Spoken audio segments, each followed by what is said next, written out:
जंगल में भयानक सन्नाटा था और सन्नाटा डेमन पर किसी बोझ की तरह दबा हुआ था। वह चारों ओर नज़र दौड़ाते हुए, खुद को शांत करने की कोशिश करते हुए, अपनी सांसें धीमी कर रहा था।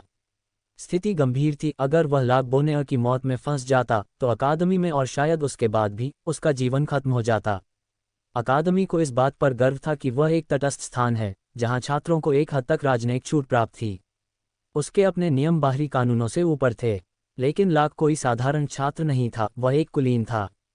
एक साधारण लड़ाई भी माफ की जा सकती थी, लेकिन यह अलग बात थी।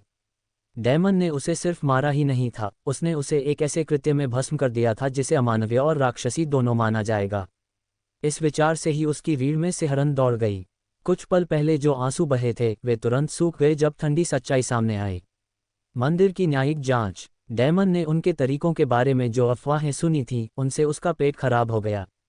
अगर मैं पकड़ा गया तो सब खत्म हो जाएगा, उसने खुद से फुसफुसाते हुए कहा, अपने होठों को तब तक काटता रहा जब तक कि उसके मुंह में खून का धातु जैसा स्वाद नहीं भर गया। उसका मन डर और अपने निशान छिपाने की बेताब जरूरत से भरा हुआ था। लाक की हत्या का अपराधबोध एक तरफ खिसक गया, उसकी जगह एक आदिम जीवित रहने की प्रवृत्ति ने ले ली। उसने एक योजना बनानी शुरू कर दी, खुद को तार्किक रूप से सोचने के लिए मजबूर किया। घटनास्थल सबूतों से अटा पड़ा था। पेड़ों पर पंजों के निशान, खून के धब्बे, एक टूटा हुआ पेड़ का तना, फटा हुआ कपड़ा और जमीन पर पड़ा लाक का पेजर। डेमन ने गहरी सांसें लीं, उसके हाथ कांप रहे थे और वह सब कुछ देख रहा था। कोई गलती नहीं, उन्होंने स्वयं को याद दिलाया, क्योंकि उन्हें पता था कि कोई भी चूक विनाश का कारण बन सकती है। उसने सीधे अकादमी की ओर न जाने का फैसला किया। इसके बजाय वह जंगल के किनारे लगे बैरियर की ओर बढ़ा और रास्ते में कुछ टहनियां तोड़कर एक राक्षस की अराजक वापसी का अनुकरण किया। उसने लाक के फटे कपड़ों की पट्टियां झाड़ियों पर सावधानी से बिछा दी और पेजर को एक टूटी हुई टहनी पर लटका दिया। हर कदम सोच समझकर उठाया गया था ताकि उसकी संलिप्तता का कोई निशान न छूटे। चक्कर लगाते हुए डेमन बैरियर पार करके उस पार जंगल में पहुंच गया। वह पास की एक नदी की ओर बढ़ा जिसका ठंडा पानी उसके शरीर में सिहरन पैदा कर रहा था। जैसे ही वह उसमें उतरा उसकी धार उसे बहा ले गई। कोई गंध नहीं, कोई निशान नहीं, उसने सोचा, भीगा हुआ और ठंडा लेकिन दृढ़ निश्चय के साथ बाहर आया। अकादमी के बैरियर की सुरक्षा में वापस आकर डेमन उस एकांत जंगल की ओर चल पड़ा जहां वह अक्सर प्रशिक्षण लेता था। यहाँ वह बहुत सावधानी बरत रहा था, अपने रास्ते का कोई निशान नहीं छोड़ रहा था। खुले मैदान में पहुंचकर उसने अपनी अकादमी की वर्दी हथियारों के रैक पर टांग दी। लाक के पवन कोड़े से क्षतिग्रस्त हुआ जादुई कपड़ा अब खुद ब खुद ठीक हो रहा था, जो एरोना के जादुई महाद्वीप की कारीगरी का प्रमाण था।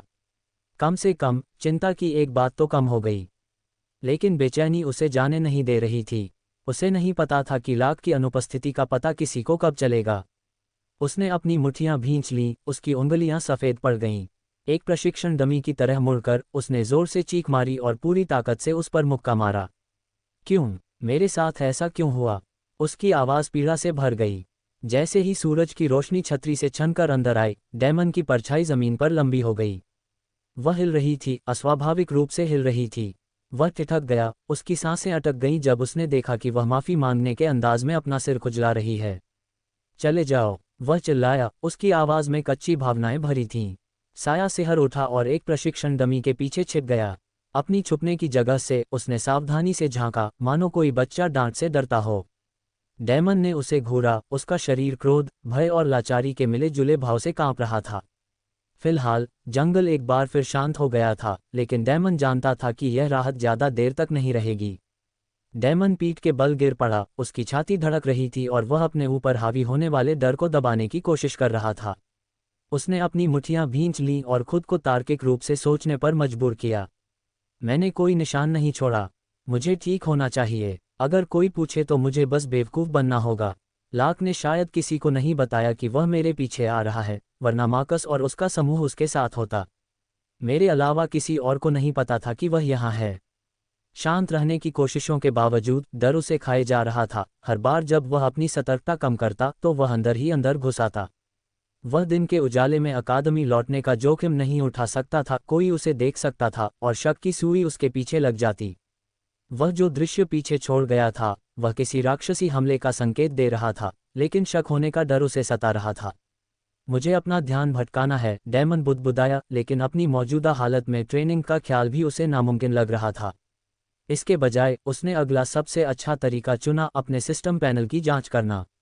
एक पल के विचार के साथ ही उसके सामने एक पारदर्शी स्क्रीन आ गई जिस पर उसके आंकड़े दिखाई दे रहे थे। वह परिचित संख्याओं को देख रहा था, उसका हृदय स्थिर था जबकि उसका मन किसी ठोस चीज पर केंद्रित था। HP 50/50, मन 30/30, शक्ति 9, चपलता 12, पब फ्यूचर एड्स, गति 25, धीरज 10, कक्षा छाया 100, छाया भूख स्तर 0%, छाया स्तर 1, स्थिति छायापूर्ण है। विशेषताएं अम्ब्रा, कौशल 5x, लॉक किया गया। उसके आंकड़े ज्यादा नहीं बदले थे, बस कुछ खास फर्क जरूर पड़े थे।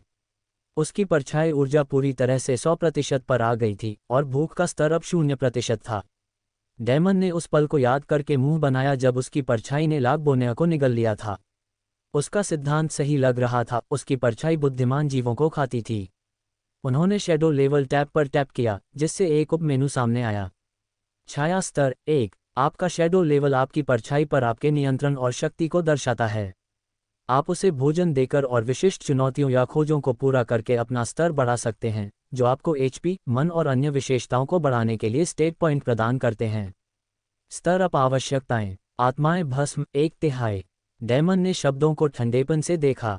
लेवल अप करने की जरूरत साफ थी। आत्माएं लाग बोनेया को मारकर उसे एक आत्मा मिली थी। उसकी छाती में दर्द हुआ, लेकिन अपराध बोध से ग्रस्त होने से पहले ही किसी और चीज ने उसका ध्यान खींचा। स्क्रीन के ऊपर एक छोटा सा आइकन चमक रहा था, अंक 5 और प्लस का निशान। डेमन ने उस पर ध्यान केंद्रित किया जिससे एक और मेनू सामने आया। विशेषता अंक छाया को खिलाने या खोज पूरी करने से प्राप्त होते हैं। इन अंकों को किसी विशिष्ट आंकड़े को सशक्त बनाने के लिए वितरित किया जा सकता है। उपलब्ध अंक 5। उसकी आंखें चमक उठीं। तो क्या मैं इसका इस्तेमाल किसी भी आंकड़े को बढ़ाने के लिए कर सकता हूँ? वह बुदबुदाया। उसने एक पल सोचा, फिर फैसला किया। सभी अंक मन को। जैसे ही उसने अपनी पसंद की पुष्टि की, उसका मानस बदल गया। मन 3/5 जोड़ 5। जैसे ही नया मान उसके शरीर में प्रवाहित हुआ, एक गर्माहट की लहर उस पर छा गई। ऊर्जा का उफान महसूस करते हुए डेमन हौंफने लगा। ये वास्तव में काम कर गया। मेरा मनोबल सचमुच बढ़ गया। मैं इसे महसूस कर सकता हूँ। एक क्षण के लिए उसका डर और चिंताएं गायब हो गईं और उनकी जगह विकास के उत्साह ने ले ली। डेमन ने वर्षों तक प्रशिक्षण के जरिए मजबूत बनने की कोशिश की थी, लेकिन नतीजे हमेशा थोड़े ही रहे थे। अब उसने पल भर में ताकत हासिल कर ली थी और मुझे बस एक इंसान को मारना था, उसने फुसफुसाते हुए कहा। उसके चेहरे पर एक मुस्कान तैर गई। सत्ता की इस लहर ने उसके किए गए काम के नैतिक महत्व को ढक दिया। अपनी खुशी में खोया हुआ, उसने अपनी परछाई पर तब तक ध्यान नहीं दिया जब तक वह उसके पैरों के नीचे अपनी जगह पर वापस नहीं आ गई। वह अस्वाभाविक रूप से हिल रही थी, उसके किनारे काले पड़ रहे थे, मानो उसकी मुस्कान की नकल कर रहे हों। लेकिन जैसे जैसे डेमन मुस्कुराता रहा, परछाई भौहें सिकुड़ती हुई, लगभग चिंतित भाव से उसका रूप मुड़ता हुआ सा लग रहा था। डेमन की आंखें झुक गईं, उसकी मुस्कान लड़खड़ा गई। नजरें सिकोड़ते हुए वह बुदबुदाया, ये व्यवस्था पूरी तरह से अच्छी नहीं है, लेकिन यह मुझे मेरे कार्यों के लिए पुरस्कृत करती है। वह रुका। पुरस्कारों की बात करें तो मुझे एक कौशल भी मिला। उसने कौशल टैब पर ध्यान केंद्रित किया और जैसे ही जानकारी सामने आए, उसकी सांसें थमसी गईं। विवरण पढ़ते ही उसकी आंखें अविश्वास से चौड़ी हो गईं और शब्दों ने उसकी रीढ़ में सिहरन पैदा कर दी। सिस्टम पैनल पर स्किल टैब दिखाई दिया और जैसे ही डेमन ने ध्यान से विवरण पढ़ा, उसके अंदर एक अनैच्छिक रोमांच उमड़ पड़ा। उसके नए अर्जित कौशल का विवरण उसकी उम्मीदों से बढ़कर था। यह एक सक्रिय कौशल था, ये सुनिश्चित करने के लिए कि वह वास्तविकता से ध्यान भटकाने के लिए कोई कल्पना तो नहीं कर रहा है। डेमन ने खुद को शांत किया और कौशल विवरण को दोबारा पढ़ा। उसकी आंखें शब्दों को सटीकता से पढ़ रही थीं।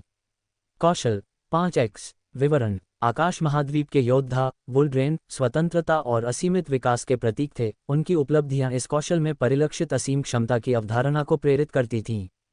प्रभाव 5x किसी चुने हुए स्टेट को 5 मिनट के लिए उसके आधार मूल्य से 5 गुना बढ़ा देता है। प्रकार सक्रिय। शांत हो जाओ 10 मिनटों। डेमन प्रभावित हुए बिना नहीं रह सका। इस कौशल की क्षमता अपार थी। वह रुककर वुल्ड्रेन के संदर्भ पर विचार करने लगा, जो उत्तर पूर्वी महाद्वीप अपने उड़ते शहरों, हवाई जहाज़ों और खानाबदोश जीवन शैली के लिए जाना जाता है। उनकी स्वतंत्रता और आज़ादी की प्रबल भावना और राक्षसों के अज्ञात देवता और विनाश की देवी, दोनों की उनकी पूजा प्रसिद्ध थी। इस द्वैतवाद ने एक बार वुल्ड्रेन को विधर्मी करार दिया था, हालांकि मंदिर ने सदियों पहले अपने फैसले को रद्द कर दिया था। हाल ही में वुल्ड्रेन के कुछ हिस्सों पर राक्षसों ने कब्जा कर लिया है। डेमन ने सोचा, दैत्यों और देवी की जाति के बीच हुए युद्ध विराम समझौते ने ऐसी अफवाहों को चिंताजनक से ज्यादा दिलचस्प बना दिया था, लेकिन उसने इस विचार को एक तरफ धकेल दिया। अब जिस चीज ने उसे सचमुच मोहित कर लिया था वह थी कौशल की क्षमता। 5x किसी चुने हुए स्टेट को 5 मिनट के लिए उसके आधार मूल्य से 5 गुना बढ़ा देता है। उसने फिर से अपने आंकड़ों पर नजर डाली, उसका ध्यान अपने मन पर गया।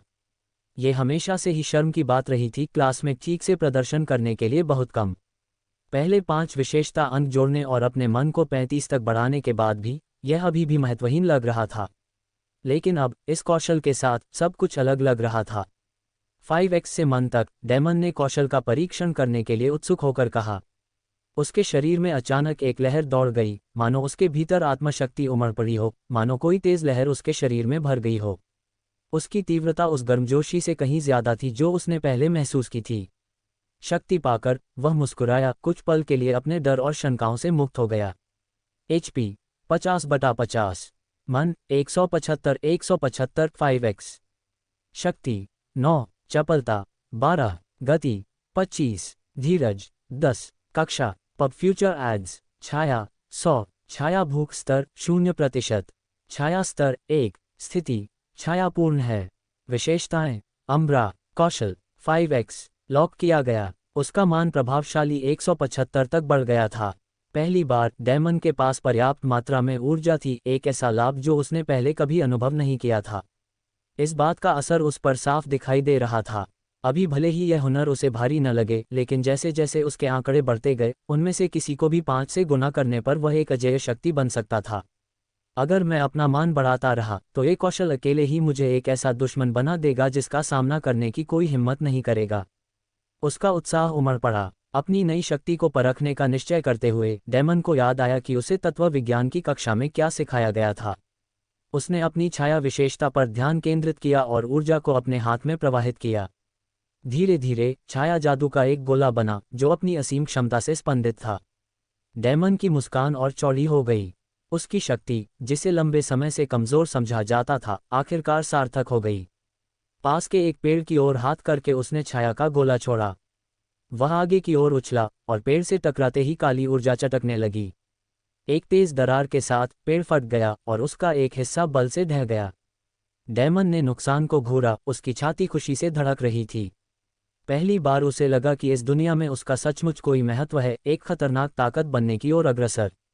ये तो केवल शुरुआत है। डेमन मुस्कुराया, उसकी छाती खुशी से फूल गई। हा, ये काम कर गया, मैंने कर दिखाया। उसने विजयी भाव से मुट्ठियां भींचते हुए कहा। उसने अपनी परछाई की ओर देखा, उसके चेहरे पर अभी भी मुस्कुराहट थी। क्या तुमने देखा? मैंने कर दिखाया। मेरी शक्ति अब बेकार नहीं रही। मैंने कर दिखाया। उसके नीचे की परछाई ने मानो जवाब दिया हो और बिना आवाज के जश्न मनाने के अंदाज में तालियां बजाई हों। एक पल के लिए अपनी परछाई के प्रति उसकी जो दुश्मनी थी वह उसकी नई ताकत के रोमांच में गायब हो गई। लाग बोनेर की हत्या का अपराध बोध और पीड़ा क्षण भर के लिए भूल गई, उसकी खुशी के नीचे दब गई। अपने मन पर नजर डालते ही डेमन को एहसास हुआ कि उसकी भौहें तन गई हैं। उसने जो एक ही शैडो बॉल छोड़ी थी, उसने उसके 50 मन पॉइंट्स खत्म कर दिए थे। इसमें कोई आश्चर्य नहीं कि मैं पहले ऐसा नहीं कर पाया। मेरा सामान्य मैना पूल इसे कभी संभाल नहीं सकता था। उस एक हमले की कीमत मेरे दयनीय 30 मैना से भी ज्यादा थी। उसने अपनी मुट्ठी भींच ली, उसकी आंखों में दृढ़ संकल्प झलक रहा था। लेकिन अब मैं और अधिक शक्तिशाली हो सकता हूँ। मैं विशेषता अंक अर्जित कर सकता हूँ और अपनी शक्ति को और भी बढ़ा सकता हूँ। नए जोश के साथ डेमन ने एक और शैडो बॉल बनाए और फिर अन्य तकनीकों के साथ प्रयोग किया। हालांकि उसके उत्साह ने उसकी मानस शक्ति को जल्दी ही शून्य कर दिया, जिससे वह अपने कौशल की 5 मिनट की अवधि समाप्त होने से पहले ही थक गया। थकान के बावजूद वह शांत नहीं बैठ पा रहा था, उसका उत्साह कम नहीं हुआ था। डेमन बेसब्री से कूलडाउन अवधि के खत्म होने का इंतजार कर रहा था ताकि वह दूसरे आंकड़ों में इस कौशल की क्षमता का पता लगा सके। 10 मिनट बीतने के बाद डेमन उठा और पास में रखे एक प्रशिक्षण डमी के पास गया। उसने उसे एक हाथ से उठाने की कोशिश की, लेकिन बुरी तरह नाकाम रहा। ठीक है, देखते हैं कि यह ताकत के साथ कैसे काम करता है, उन्होंने बुदबुदाया। कौशल 5x को सक्रिय करते हुए उन्होंने अपनी ताकत के आंकड़े पर ध्यान केंद्रित किया। शक्ति 45 5x। उसके शरीर में एक अदम्य शक्ति का संचार हुआ, उसकी मांसपेशियां नए जोश के साथ प्रतिक्रिया दे रही थीं। डेमन ने डमी को फिर से पकड़ लिया, इस बार उसे बिना किसी प्रयास के उठा लिया। उसकी असीम शक्ति ने उसे चकित कर दिया। यह अविश्वसनीय है, वह फुसफुसाया। उसके होठों पर एक मुस्कान थी क्योंकि वह विभिन्न व्यायामों के साथ अपनी बढ़ी हुई ताकत का परीक्षण कर रहा था। कूलडाउन रीसेट होने के बाद डेमन ने अपना ध्यान दूसरे आंकड़ों पर लगाया। 5x के हर सक्रियण के साथ उसकी क्षमताएं अकल्पनीय स्तर तक बढ़ गईं। जब उसने अपनी गति बढ़ाई तो उसका असर अद्भुत था। प्रशिक्षण मैदान में दौड़ते हुए उसकी गति धुंधली हो गई। हालांकि उसकी सहनशक्ति उसकी नई गति के साथ तालमेल नहीं बिठा पाए और 5 मिनट का समय समाप्त होने से पहले ही वह थक गया। आखिरकार डेमन अपने सबसे अनोखे आंकड़े की ओर मुड़ा, छाया ऊर्जा। पहले से ही 100 पर इस बूस्ट ने उसे 500 तक पहुंचा दिया। फिर भी उसे निराशा हुई कि उसे कोई खास फर्क महसूस नहीं हुआ। क्यों? इसका क्या मतलब है? मुझे कुछ महसूस क्यों नहीं हो रहा? उसने सोचा, पर सिर हिला दिया। अभी तो कोई बात नहीं, मैं बाद में समझ जाऊंगा। जब तक डेमन ने अपनी परीक्षाएं पूरी की, सूरज ढल चुका था और प्रशिक्षण मैदान पर अंधेरा छा गया था। वह अपनी अकादमी की वर्दी जहां टंगी थी वहां वापस लौटा तो वह सूखी और ताज़ा सिली हुई थी। साफ सुथरे कपड़े पहनने के बाद उसने थोड़ी देर और रात गहराने का इंतजार किया। फिर वह अकादमी वापस चला गया। युद्ध की दीवारों के पास पहुंचते ही डेमन के कदम हल्के लगने लगे, हालांकि एक हल्की सी बेचैनी भी बनी रही। उस सुबह उसे जो तीव्र भूख लगी थी वह अब नहीं रही। उसकी परछाई लाग बोनेवा पर हुए भयानक भोजन से तृप्त हो गई थी। फिर भी उस घटना की याद उस पर भारी पड़ रही थी और चाहे उसने उसे दबाने की कितनी भी कोशिश की हो, बेचैनी से उसका दिल दहल रहा था। बिना किसी की नज़र पड़े अपने कमरे में घुसते हुए डेमन ने राहत की सांस ली। उसने अपनी अकादमी जैकेट उतार फेंकी और बिस्तर पर गिरने को तैयार हो गया। लेकिन जैसे ही उसने जैकेट कुर्सी पर रखी, वह ठिठक गया। उसका हाथ सहज ही उसकी छाती पर चला गया। ब्रोच गायब हो गया था। डेमन की रीढ़ में ठंडक दौड़ गई। अगर मैं इसे अपराध स्थल पर छोड़ दूं, यह विचार उसकी रगों में बर्फ की तरह जम गया था। ये स्पष्ट प्रमाण होगा। डेमन खिड़की से बाहर देख रहा था, उसके विचारों में अनिश्चितता का तूफान था। वह उस जंगल में लौटने के बारे में सोच रहा था जहां उसने लाग बोनेवा को मारा था, लेकिन यह विचार उसके मन में जल्द ही खटास पैदा कर गया। अगर मैं वापस जाऊंगा तो और अधिक गलतियां करूंगा और अधिक सबूत छोड़ जाऊंगा। ब्रोच का न होना उसे कचोट रहा था, लेकिन यह अपने आप में कोई सबूत नहीं था। उसके और उस विभत्स मौत के बीच कोई स्पष्ट संबंध नहीं था। लाग बोनेवा की मौत से जुड़ी हर बात एक राक्षस की ओर इशारा कर रही थी, एक ऐसा प्राणी जिसके पंजे और ताकत डेमन से कहीं ज्यादा थी। जब तक मैं उस कहानी पर कायम रहूंगा, मैं ठीक हूं, उसने धीरे से कहा। दरअसल मुझे बस ऐसे दिखाना है जैसे मैं कुछ भी नहीं जानता। मैंने लाग बोनेवा या किसी और को कभी नहीं देखा। इन दीवारों के पार की दुनिया में रईसों को उसके खिलाफ कार्रवाई करने के लिए ठोस सबूतों की जरूरत नहीं होती। एक साधारण व्यक्ति होने के नाते वे उसे गिरफ्तार करवा सकते थे, जवाब जानने के लिए उसे यातना दे सकते थे, या उससे भी बदतर, बस जरा सा शक होने पर। लेकिन यहाँ एथर अकादमी की सीमाओं के भीतर हालात अलग थे। अकादमी महज एक स्कूल नहीं थी, ये तत्स्थता का एक किला थी। डेमन ने अपनी मुट्ठियां भींच लीं, अपनी अनोखी हैसियत से कुछ राहत महसूस करते हुए। एथर अकादमी के एक छात्र के रूप में उसे एक प्रकार की राजनयिक छूट प्राप्त थी। कोई भी कुलीन, चाहे कितना भी शक्तिशाली क्यों न हो, अकादमी की अनुमति के बिना उसे छू नहीं सकता था। ये शरणस्थल सभी छात्रों के लिए था, चाहे उनकी उत्पत्ति कुछ भी हो, क्योंकि एथर अकादमी संस्कृतियों और राष्ट्रों का एक ऐसा संगम था जो एथरस की दुनिया के हर कोने से युवाओं को अपनी ओर आकर्षित करता था। यह अकादमी सोल्थियोन युद्ध महाद्वीप, विशेष रूप से वाल्थेरॉन साम्राज्य में स्थित थी। शाही राजधानी वेलेरियन से इसकी निकटता इसे प्रतिष्ठा का एहसास देती थी। एथर के अभयारण्य नामक तटस्थ भूमि पर स्थित एथर अकादमी एक खंडित विश्व के बीच एकता के प्रतीक के रूप में खड़ी थी। यहाँ युवा योद्धाओं को उस राक्षसी विपत्ति से लड़ने का प्रशिक्षण दिया जाता था जिसने देश को त्रस्त कर दिया था। हालांकि वर्तमान युद्ध विराम ने एक छोटी सी राहत प्रदान की, लेकिन अकादमी का उद्देश्य स्पष्ट था, अपने छात्रों को उस अंतहीन युद्ध के लिए तैयार करना जो किसी भी क्षण फिर से भड़क सकता था। डेमन ने गहरी सांस छोड़ी, उसकी छाती का तनाव थोड़ा कम हुआ। जब तक वह छात्र रहा, अकादमी की योग्यता आधारित व्यवस्था में एक आम आदमी के रूप में उसकी स्थिति का कोई खास महत्व नहीं था, कम से कम ऊपरी तौर पर तो।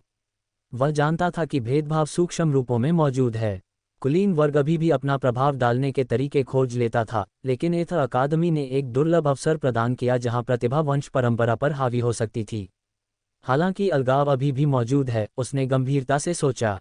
एथर अकादमी से स्नातक होना केवल एक उपलब्धि नहीं थी, यह महानता का प्रवेश द्वार था। आम लोगों और कुलीनों दोनों के लिए स्नातक होने का मतलब था बेजोड़ अवसरों तक पहुंच। प्रशिक्षण पूरा करने वालों को शक्ति, प्रभाव और अकल्पनीय धन संपत्ति के पद मिलते थे। साम्राज्य के कुलीन वर्ग भी स्नातक होने की आकांक्षा रखते थे, और अकादमी उन सभी का स्वागत करती थी जो अपनी प्रतिभा और कठोर परीक्षाओं में सफल होने का दृढ़ संकल्प दिखाते थे। यह एक क्रूर परीक्षा का मैदान था जहां हर कोई अंत तक नहीं पहुंच पाता था। प्रशिक्षण के दौरान अक्सर छात्र मर जाते थे, लेकिन जो धीरज धरते थे वे दुनिया पर अपनी छाप छोड़ जाते थे, उनका नाम इतिहास में दर्ज हो जाता था। डैमन का संकल्प और दृढ़ हो गया जब उसने सोचा कि स्नातक की डिग्री उसके लिए क्या मायने रखेगी। अकादमी द्वारा प्रदान की गई छात्रवृत्ति राशि उनके लिए जीवन रेखा थी, लेकिन ये सिर्फ पैसे से कहीं अधिक था जो उन्हें यहाँ रोके हुए था। अगर मैं स्नातक तक पहुँच गया तो मेरे लिए अवसरों के सभी द्वार खुल जाएंगे। मुझे बस जीवित रहना है। डैमन के लिए जीवित रहना सिर्फ जिंदा रहने के बारे में नहीं था। ये खेल खेलने, सही कदम उठाने और यह सुनिश्चित करने के बारे में था कि उसका अतीत लागबोनेय के साथ दफन रहे। डैमन ने अपनी मुट्ठियां भींच लीं, उसका दिल भय और अवज्ञा के मिश्रण से धड़क रहा था। अकादमी नहीं चाहेगी कि लाक की मौत सार्वजनिक हो, अभी नहीं। इससे उनकी स्वतंत्रता, उनकी छवि को खतरा होगा। अपने विचारों को स्थिर करने के लिए वह ऊंची आवाज में बोला, इसका मतलब है कि वे इसे तुरंत सार्वजनिक नहीं करेंगे। अगर अकादमी ने इस मामले को सुलझाने का फैसला भी किया तो वे इसे एक ऐसी कहानी में बदल देंगे जिससे उनकी प्रतिष्ठा धूमिल न हो। डैमन का दिमाग हर संभव पहलू पर विचार कर रहा था। लाक का शक्तिशाली परिवार, मंदिर की संभावित भागीदारी, राजनीतिक परिणाम, उसके पास महत्वपूर्ण जानकारी का अभाव था और यह बात उसे अंदर तक कचोट रही थी। उसने अपने दांत पीस लिए, उसकी निराशा सतह के नीचे उबल रही थी। अभी तो मुझे बस शांत रहने की ज़रूरत है। अपनी दिनचर्या बदलने की कोई ज़रूरत नहीं है। पब फ्यूचर विज्ञापन। डैमन ने मन बना लिया। अगर उसके ब्रोच का मामला उठता तो वह अनभिज्ञता का नाटक करता और इसे एक मासूम नुकसान समझकर टाल देता। उसने गहरी सांस ली और अपने अंदर की उथल पुथल को शांत करने की कोशिश की। मुझे इसका कोई अफसोस नहीं है, उसने गुस्से से सोचा। लाक बोनेआ को जो मिला वो उसके लायक था। उसने मुझ पर अत्याचार किया, मेरा मजाक उड़ाया, मेरे साथ ऐसा व्यवहार किया जैसे मैं मिट्टी से भी कम हूं। उसके दांत इतने कस गए कि उसे खून का स्वाद आ गया। ये न्याय है, वह बुदबुदाया, उसकी आवाज़ दृढ़ विश्वास और संदेह दोनों से कांप रही थी। मैंने केवल अपने उत्पीड़क को नष्ट किया है। उसने अपना सिर उठाया और अपने आप को मजबूत किया। अगर मुझे जीवित रहना है तो मेरी परछाई को और अधिक शक्ति की आवश्यकता होगी। मुझे शक्ति की आवश्यकता है, और यह मुझे सामान्य साधनों से नहीं मिल सकती। लूना का विचार उसके मन में आया, उसकी छवि ने उसके संकल्प को पुनः जागृत कर दिया। भले ही अपने लिए नहीं, मुझे उसके लिए ये करना होगा। वह खिड़की के पास गया और अंधेरे में घूरने लगा। मुझे हर समय उनसे आगे रहना होगा, उसने फुसफुसाते हुए कहा। ब्रोच का गायब होना अब भी उसके मन में छाया हुआ था, लेकिन उसका डर धीरे धीरे एक ठंडे संकल्प में बदल रहा था। इस बेरहम दुनिया में जिंदा रहने के लिए वह कुछ भी करेगा। उनका ध्यान आगामी मध्य सेमेस्टर मूल्यांकन पर चला गया, जो एक ऐसा परीक्षण था जो जल्लाद के ब्लेड की तरह सामने था। अगर मैं टॉप 10 में नहीं आया तो मुझे निकाल दिया जाएगा। वो कमीना प्रोफेसर केल ब्लैकथॉर्न इसका पक्का इंतजाम कर देगा। डैमन की मुट्ठियां कस गईं। मैं ऐसा नहीं होने दे सकता। मुझे ये पता लगाना होगा कि मेरी परछाई का अगला भोजन कहाँ से आएगा, और उसे खिलाने का कोई दीर्घकालिक समाधान ढूंढना होगा।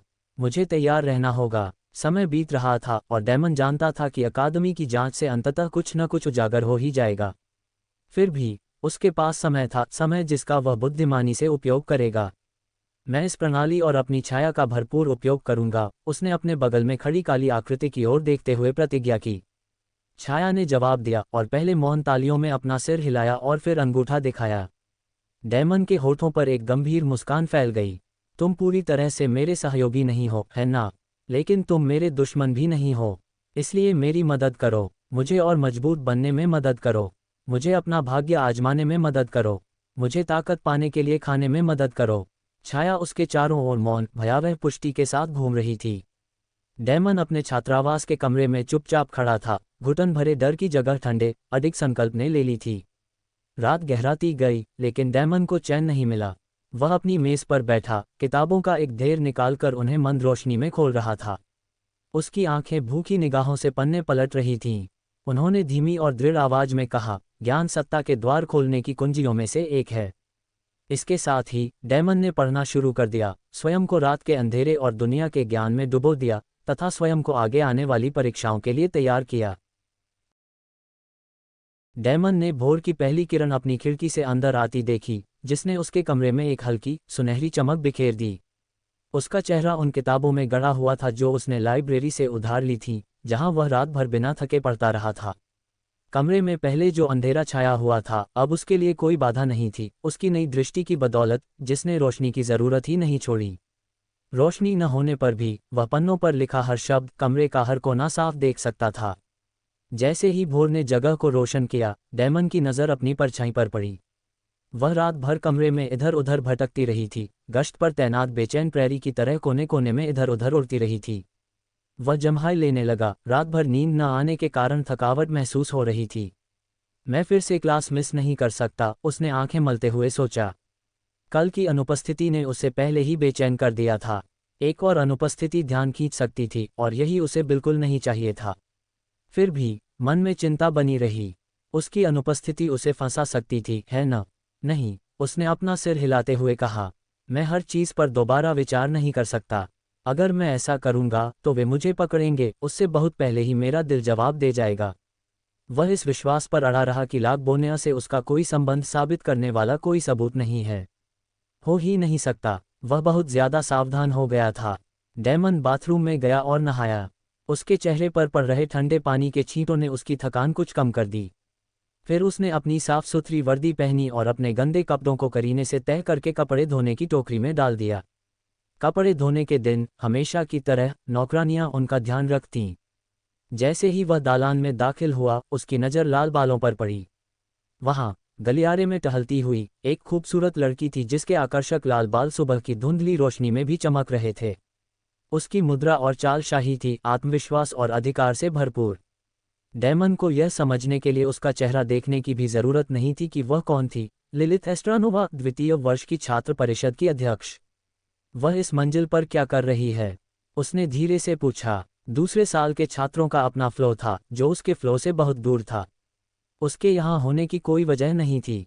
लेकिन डैमन ने सिर हिलाकर इस विचार को खारिज कर दिया। मेरी समस्या नहीं है, सिवाय इसके कि वह यहाँ जांच करने के लिए है।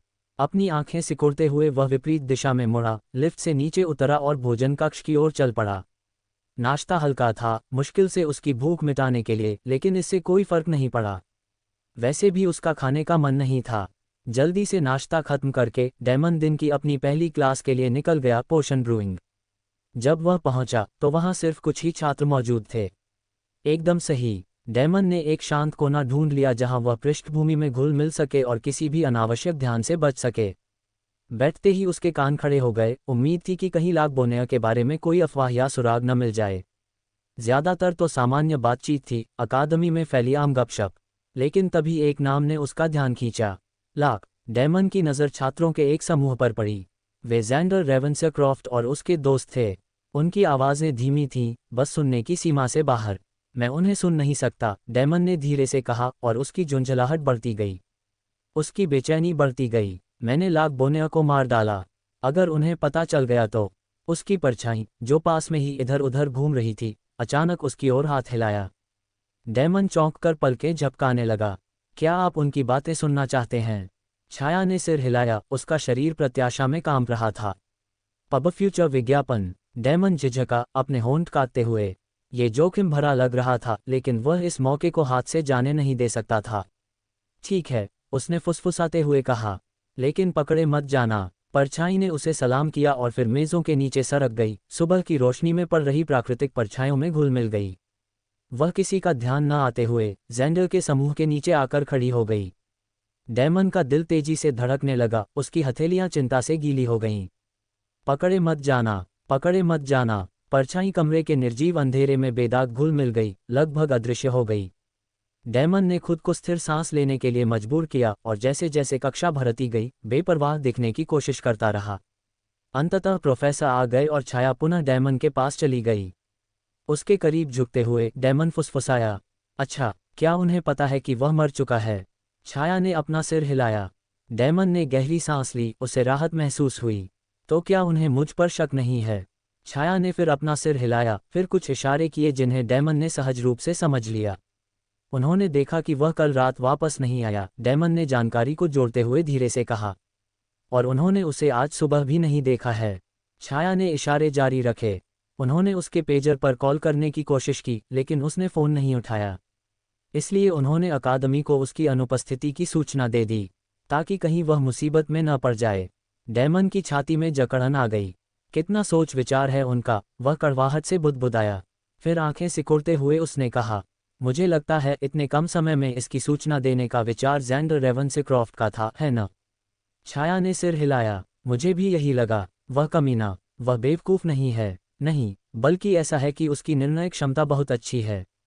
डेमन की निगाहें ज़ैंडर पर टिकी थीं, उसके शांत बाहरी आवरण के नीचे उबलता हुआ आक्रोश उबल रहा था। वह हमेशा मेरे लिए समस्याएं पैदा करता है, भले ही उसका ऐसा कोई इरादा न हो। उसकी आवाज़ में जहर भरा हुआ था। मैं उससे नफरत करता हूँ। अब और भी ज़्यादा। अपनी कुर्सी पर थोड़ा झुकते हुए उसने आह भरी। मैं ऐसे व्यक्ति से नफरत कैसे न करूं जो मेरे साथ ऐसा व्यवहार करता है मानो मैं उसके पैरों तले की मिट्टी से भी कम हूं। प्रोफेसर ने व्याख्यान शुरू किया, लेकिन डेमन का मन कहीं और ही लगा रहा। उसके विचार उन लोगों से आगे रहने की योजनाओं और रणनीतियों में उलझे रहे जो उसके रास्ते में आ सकते थे। प्रोफेसर लगातार बोलते रहे, उनकी नीरस आवाज़ पृष्ठभूमि में घुल मिल गई, जबकि डेमन आधा सुन रहा था। उन्होंने व्याख्यान के ज़रूरी अंश नोट कर लिए, लेकिन उनका मन भटकता रहा, लाक बोनेया के विचारों में डूबा रहा। लाक मर चुका था, और डेमन चाहे जितना भी इसे नज़रअंदाज करना चाहता, उस सच्चाई का बोझ उस पर भारी पड़ रहा था।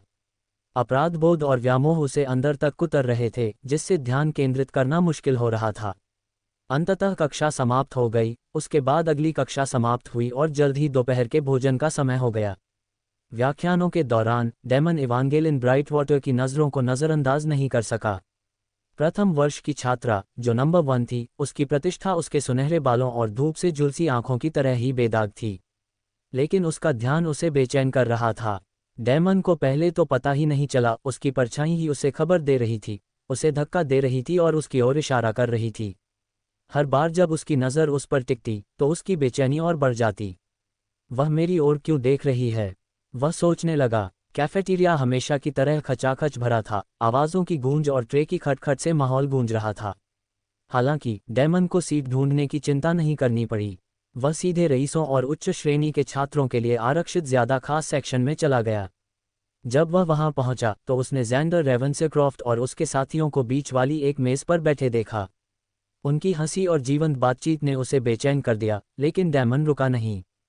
वह उनके पास से गुजरा, उसकी नज़र सबसे दूर कोने में रखी मेज़ पर टिकी थी, एकांत और शांत, बिल्कुल वैसा जैसा उसे पसंद था। मेज़ पर पहुंचकर डेमन बैठ गया।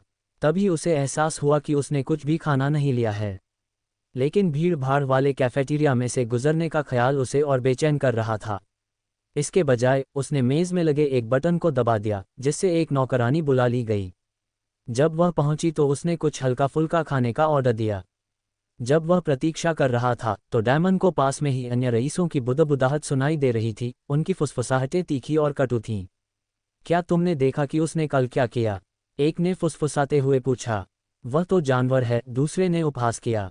डेमन ने उनकी बात अनसुनी कर दी, हालांकि उनकी बातों ने कल की घटना की याद ताज़ा कर दी। उसकी परछाई भूखी थी, दरअसल बहुत भूखी, और वह अपना नियंत्रण खो बैठा था और इस तरह व्यवहार कर रहा था जो इंसानियत से परे था। इस घटना के बाद उसे तिरस्कार भरी नज़रों और क्रूर टिप्पणियों का सामना करना पड़ा, लेकिन डेमन ने उनके फैसलों को खुद पर हावी नहीं होने दिया। कुछ ही देर बाद उसका खाना आ गया और वह चुपचाप अपने कोने की शांति का आनंद लेते हुए खाना खाने लगा। लेकिन ये शांति ज़्यादा देर तक नहीं रही। कैफेटेरिया में धीरे धीरे सन्नाटा छा गया, शोरगुल की जगह एक अजीब सी खामोशी छा गई। डेमन ने ऊपर देखा, उसका कांटा हवा में लहरा रहा था, और उसने खुद को इवांगेलिन ब्राइटवाटर को घूरते हुए पाया। वह उसके ठीक सामने खड़ी थी, उसका बेदाग रूप कैफेटेरिया की हल्की रोशनी में मानो चमक रहा था। उसके हाव भाव शांत थे, लेकिन जब वह उससे बात कर रही थी, तो उसकी आंखों में एक शांत तीव्रता थी। क्या मैं यहाँ बैठ सकती हूँ? उसने विनम्रता से पूछा, उसकी आवाज़ शांत किंतु दृढ़ थी। डेमन ने भौहें सिकुड़ते हुए अपना कांटा नीचे रख दिया। उसने बिना किसी हिचकिचाहट के उसकी नज़रों से नज़रें मिलाईं।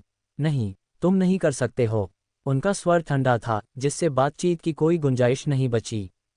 इवांगेलिन ब्राइटवाटर ने चहल-पहल भरे कैफेटेरिया में कदम रखा, उसकी उपस्थिति ने तुरंत ध्यान आकर्षित किया। जैसे ही उसकी नज़र कमरे पर पड़ी, बातचीत का शोर शांत होने लगा।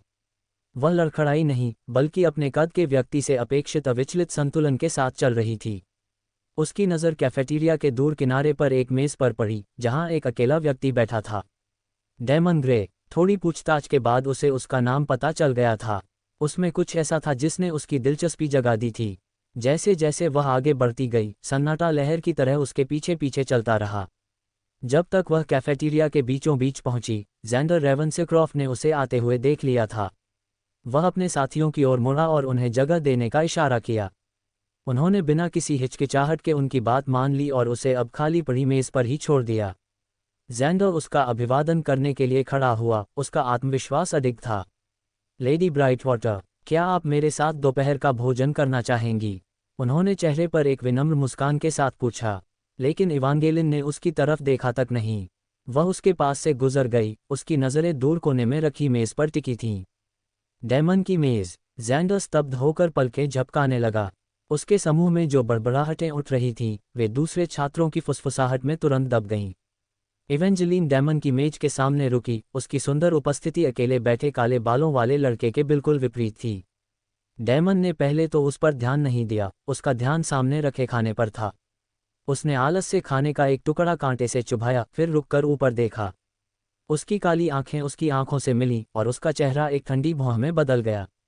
इवांगेलिन की निगाहें स्थिर थीं, उसकी तीव्रता अविचल थी।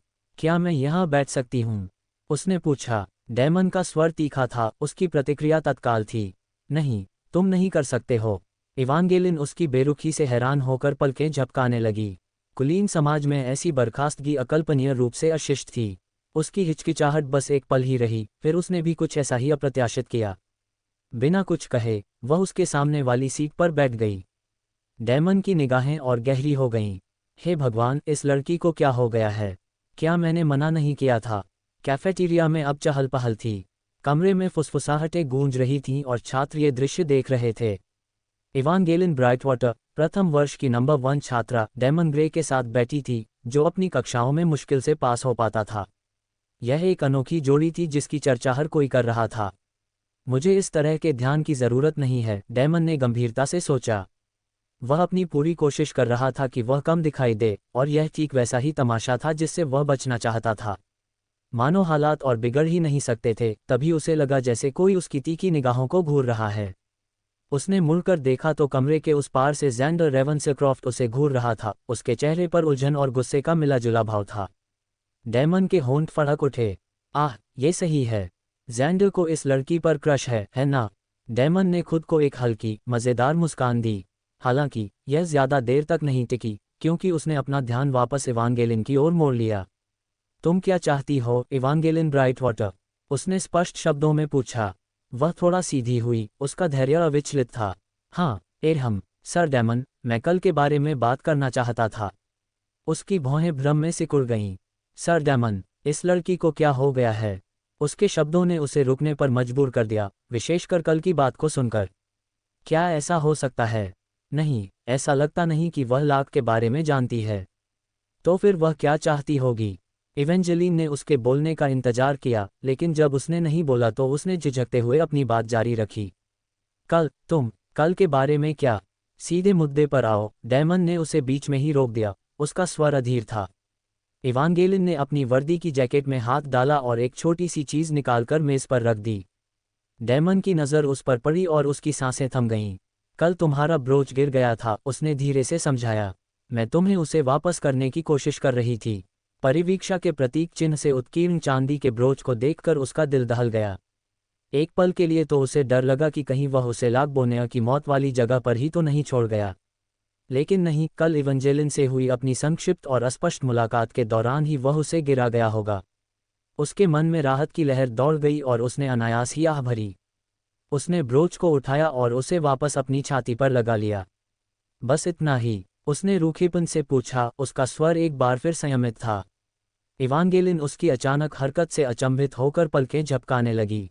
उसने हल्के से सिर हिलाया। हाँ, बस इतना ही। डेमन ने उसका शुक्रिया अदा नहीं किया, बल्कि वह अपनी सीट पर पीछे झुक गया और अपने ठंडे व्यवहार से उसे नज़रअंदाज कर दिया। लेकिन जैसे ही कैफेटेरिया में फिर से फुसफुसाहटें गूंजी, वह इस एहसास से उबर नहीं पाया कि यह आखिरी बार नहीं था जब इवांगेलिन ब्राइटवाटर उसकी ज़िंदगी में आई थी। और हाँ, अभी उसका काम पूरा नहीं हुआ था। इवांगेलिन ने भौहें चढ़ाईं। उसने नेक इरादे से डेमन से संपर्क किया था, फिर भी वह रूखा और अलग थलग रहा। उसने आह भरी और इस बात को नज़रअंदाज करने का फैसला किया। आखिरकार वह ताकतवर था, बहुत ताकतवर। वह खुद को पहले साल की सबसे ताकतवर छात्रा समझती थी, जब तक कि उसने उसे हरा नहीं दिया, और यह बात तो आमतौर पर किसी को भी पता नहीं थी कि उसमें इतनी ताकत है। उसकी नज़र कैफेटेरिया के एकांत कोने में डेमन की ओर गई। वह बहुत विनम्र व्यक्ति होगा जिसे ध्यान आकर्षित करना पसंद नहीं है, उसने मन ही मन सोचा। अगर डेमन को उसके मन की बात पता होती, तो वह इस बेतुकी बात पर मुंह पर हाथ रख लेता। बस उसे उसके आसपास बेचैनी महसूस होती थी। उनके बीच ताकत का अंतर बहुत बड़ा था, और वह जानता था कि अगर असली लड़ाई हुई, तो उसके सामने उसका कोई मुकाबला नहीं। उसके शब्द सिर्फ बहादुरी थे, उसके नाजुक स्वाभिमान की रक्षा के लिए एक पतली ढाल। वह क्यों नहीं जा रही है? डेमन ने चिढ़कर सोचा, जब उसने उसे नौकरानी को बुलाने के लिए बटन दबाते देखा। इवेंजेलिन ने अपना लंच ऑर्डर किया और फिर अपना ध्यान डेमन की ओर लगाया। इवांगेलिन ब्राइटवाटर, डेमन ने तेजी से कहा, मुझे लगता है कि आपने मेरा ब्रोच पहले ही लौटा दिया है। अब आप जा सकते हैं। अब आपका मुझसे कोई लेना देना नहीं है। इवेंजेलिन ने अपना सिर हिलाया, उसकी आवाज़ शांत थी। मैं पहले से ही यहाँ हूँ। मैं खाना भी खा सकता हूँ। इसके अलावा मुझे अभी भी तुमसे कुछ पूछना है। डेमन का दिल धड़क उठा। वह लाक के बारे में सोचने से खुद को रोक नहीं पाया। अपराधबोध अभी भी उसके दिमाग में ताज़ा था। क्या वह जानती है? नहीं, वह नहीं जान सकती, उसने खुद को आश्वस्त किया, हालांकि संदेह बना रहा। नौकरानी इवांगेलिन का खाना लेकर लौटी और वह खाना खाने लगी। डेमन का ध्यान आसपास बैठे छात्रों पर गया। सबकी नज़रें अपनी मेज़ पर थीं, खासकर ज़ैंडर रेवेंसक्राफ्ट की। अजीब बात यह है कि ज़ैंडर को ईर्ष्या से भरा हुआ देखकर डेमन को कुछ संतुष्टि मिली। तो अब, इवांगेलिन ब्राइटवाटर, डेमन ने कहा, उसकी आवाज़ खामोशी को चीरती हुई आई। तुम्हें क्या चाहिए? सीधे मुद्दे पर आओ, मेरे पास पूरा दिन नहीं है। इवेंजेलिन ने अपना गिलास अपने होठों तक उठाया और एक छोटा सा घूंट लिया। मुझे बस इवेंजेलिन कहो, आखिरकार हम एक ही वर्ष की सहपाठी हैं। डेमन ने अधीरता से आह भरी। मैंने कहा था कि बात को घुमा फिरा कर मत बोलो। क्या मैं तुम्हें डेमन भी कह सकती हूँ? उसने सहजता से पूछा। मेरा मतलब है, यदि आप मेरे साथ प्रथम नाम के आधार पर हैं, तो यह उचित है कि मैं भी ऐसा ही करूँ। डेमन अंदर ही अंदर कराह उठा, उसकी हताशा बढ़ती जा रही थी। मैंने कहा था कि मुद्दे पर आ जाओ। चूंकि तुम्हारा बात करने का कोई इरादा नहीं है, इसलिए मैं जा रहा हूँ। वह अचानक उसे पीछे छोड़कर खड़ा हो गया, लेकिन उसकी आवाज़ ने उसे वहीं रोक दिया। रुको, डेमन, रुको, उसने पुकारा। उसकी आवाज़ इतनी ऊंची थी कि कैफेटेरिया में गूंज उठी। मैं आपसे मेरा पार्टनर बनने के लिए पूछना चाहता था। कमरे में सन्नाटा छा गया। उसकी बातें सुनकर डेमन लगभग लड़खड़ा गया। अविश्वास से उसका चेहरा मुड़ गया। ज़ैंडर रेवेंसक्राफ्ट की आंखें सदमे से चौड़ी हो गईं और पूरा कैफेटेरिया बड़बड़ाहट से गूंज उठा। डेमन का दिमाग तेजी से चलने लगा। पार्टनर, वो क्या कह रही है? ज़रूर कोई गलतफहमी हुई होगी। उसने जांच से बचने के लिए वहां से निकल जाने का सोचा, लेकिन इतनी सारी निगाहों से उसके पैर मानो शीशे जैसे जकड़ गए थे। अनिच्छा से वह पीछे मुड़ा और अपनी जगह पर बैठ गया, अपनी चिंता को ठंडे भाव से छिपाते हुए। अपनी बात स्पष्ट करें, उन्होंने कहा। उनकी आवाज़ तो धीमी थी, लेकिन उनका मन शांत नहीं था। डेमन एक नफरत से भरा, द्वेषपूर्ण और थका हुआ इंसान था, जिसका जिंदगी के प्रति नजरिया कड़वा था। फिर भी अंदर ही अंदर वह अभी भी एक किशोर ही था। और किसी भी किशोर लड़के की तरह वह भी नाटकों से पूरी तरह अछूता नहीं था, खासकर जब उसकी कक्षा की नंबर 1 लड़की ने अचानक उससे अपना पार्टनर बनने के लिए पूछा। बेशक डेमन बेवकूफ़ नहीं था। वह जानता था कि उसके अनुरोध में कोई रोमांटिक भाव नहीं था। फिर भी वह ये सोचने से खुद को नहीं रोक पाया कि उसके असली इरादे क्या थे। कैफेटेरिया में बाकी लोगों का ध्यान उसकी ओर देखकर उसे असहज कर रहा था। फुसफुसाहटें और नज़रें उनके चारों ओर एक चिड़चिड़ी भिनभिनाहट की तरह घूम रही थीं, लेकिन डेमन ने खुद को शांत रखने की कोशिश की। वह बिल्कुल नहीं चाहता था कि खुद को और शर्मिंदा करे। इसके बिल्कुल उलट, इवांगेलिन को इस ध्यान से कोई फर्क नहीं पड़ रहा था। कैफेटेरिया की रोशनी में उसके सुनहरे बाल झिलमिला रहे थे और उसकी धूप से नहाए आंखें पूरी तरह से उस पर टिकी थीं। डैमन के पुनः बैठ जाने पर उसने अंततः बात की, उसकी आवाज़ धीमी किंतु स्पष्ट थी। मैं चाहता हूं कि तुम मेरे साथी बनो। डैमन ने अपनी भौहें सिकोड़ लीं, उसका चेहरा गहरा हो गया। स्पैरिंग पार्टनर, इसके लिए उसने इतना हंगामा मचाया। लेकिन तभी भ्रम की लहर ने उस पर हमला कर दिया। वो मुझे क्यों चाहेगी? क्या उसे नहीं पता कि मैं यहाँ सबसे कमज़ोर आदमी हूँ? मेरा मन पूल मुश्किल से 30। वह उसे घूरता रहा, उसकी काली आंखों में संदेह उमड़ रहा था। वह मुझे नीचा दिखाने की कोशिश कर रही है। बस ठेठ नेक खेल। जब वह अपने गाल के अंदरूनी हिस्से को चबा रहा था तो उसके होंठ एक पतली रेखा में दब गए। या शायद यह कोई साजिश है। उसके जैसा कोई मुझसे क्यों जुड़ना चाहेगा? डैमन की पैनी निगाहें उस पर पड़ीं और उसने देखा कि उसके बाहरी रूप से शांत व्यवहार के बावजूद उसका कांटा उसके हाथ में थोड़ा कांप रहा था। तुम मुझे क्यों चाहते हो? उसने ठंडे स्वर में पूछा, उसकी आवाज़ में अविश्वास था। इवांगेलिन ने पलकें झपकाईं, मानो सवाल ही बेतुका हो। उसकी सुनहरी आंखें थोड़ी चौड़ी हुईं, फिर स्पष्टता से नरम पड़ गईं। क्या ये स्पष्ट नहीं है? उसने स्थिर स्वर में कहा। तुम सचमुच बहुत ताकतवर हो। युद्ध में तुम्हें अपने शरीर पर अद्भुत नियंत्रण हासिल है। तुमने सिर्फ सुदृढ़ीकरण जादू का इस्तेमाल करके मेरे प्रकाश जादू को चकमा दिया। तुम में युद्ध के प्रति इतनी जागरूकता भी है कि तुम मेरी हर चाल का अंदाज़ा लगा सकते हो। उसने एक ही सांस में स्पष्टीकरण दे दिया, उसके शब्द प्रशंसा से भरे हुए थे। हालांकि डैमन जड़वत बैठा रहा। उसकी तारीफें उसके दिमाग में घूम रही थीं और उसके चेहरे पर उलझन सी छा गई। सुदृढ़ीकरण जादू, मैं तो उसका भी उपयोग नहीं कर सकता। उसने उसकी ओर देखा, उसकी भौहें गहरी हो गईं। अपने शरीर पर कब्जा, मैं तो बस भागने में ही माहिर हूँ। आखिर वो क्या बात कर रही है? धीरे से डैमन की नज़रें उस ओर चली गईं जहां उसकी परछाई फर्श पर अशुभ रूप से फैली हुई थी। उसके हमलों की आशंका से उसने गंभीरता से सोचा, यह मैं नहीं था, यह मेरी परछाई थी जिसने नियंत्रण ले लिया था जब शैडोहंगर 80% तक पहुंच गया था। बस इतना ही। पब फ्यूचर एड्स। नियंत्रण खोने की उस अनुभूति को याद करते ही उसकी छाती में दर्द होने लगा, उस आदिम कुतरती भूख को जो उस पर हावी हो गई थी। उसकी रोशनी का गुण उसकी इंद्रियों में समा गया था, एक दीप्तिमान प्रकाशस्तंभ जिसने उसे अलग बना दिया था। इवांगेलिन उसका इंतजार कर रही थी, उसकी मुद्रा संयमित लेकिन धैर्यपूर्ण थी। कुछ सेकंड असहजता से गुजरे, उसकी निगाहें स्थिर थीं, जबकि डैमन अपने विचारों से जूझ रहा था। अंततः वह अपनी कुर्सी पर पीछे झुक गया, उसका चेहरा ठंडा था। तुम्हारी धारणा गलत है, इवांगेलिन ब्राइटवाटर। मैं वह व्यक्ति नहीं हूं जो तुम मुझे समझ रही हो। डैमन ने आह भरी, उसकी हताशा बमुश्किल ही थम रही थी जब उसने अपने सामने खड़ी जिद्दी लड़की को संबोधित किया। इवांगेलिन ब्राइटवाटर, मुझे उम्मीद है कि तुम्हें एहसास होगा कि मैं अकादमी की सबसे कमज़ोर छात्रा हूं। मैं तुम्हारी कोई मदद नहीं कर सकती। तुम्हारे जैसी ताकतवर लड़की भी मुझे किसी भी तरह की ट्रेनिंग में हरा देगी। उसके शब्द तीखे थे, लेकिन उसे उम्मीद थी कि सच्चाई उसे दोबारा सोचने पर मजबूर कर देगी। अपनी छाया भूख से मिली अस्थायी आंकड़ों की बढ़त के बिना वह सभी मापनीय मानकों के हिसाब से अकादमी में सबसे निचले दर्जे का छात्र था। लेकिन इवांगेलिन विचलित नहीं हुई। उसका आत्मविश्वास बरकरार रहा और उसने अपना सिर थोड़ा झुका लिया, ये सोचकर कि इवांगेलिन ने उसकी अस्वीकृति को सिर्फ विनम्रता समझा। मैं आग्रह करती हूँ, उसने दृढ़ता से कहा। प्रथम वर्ष के विद्यार्थियों में आप ही एकमात्र ऐसे हैं जो मेरे साथ बराबरी का मुकाबला कर सकते हैं, और यहाँ तक कि मुझसे आगे भी निकल सकते हैं। डैमन की आंखें फड़क उठीं, उसके शांत भाव के पीछे चिड़चिड़ापन झलक रहा था। वह इस बातचीत से ऊब चुका था।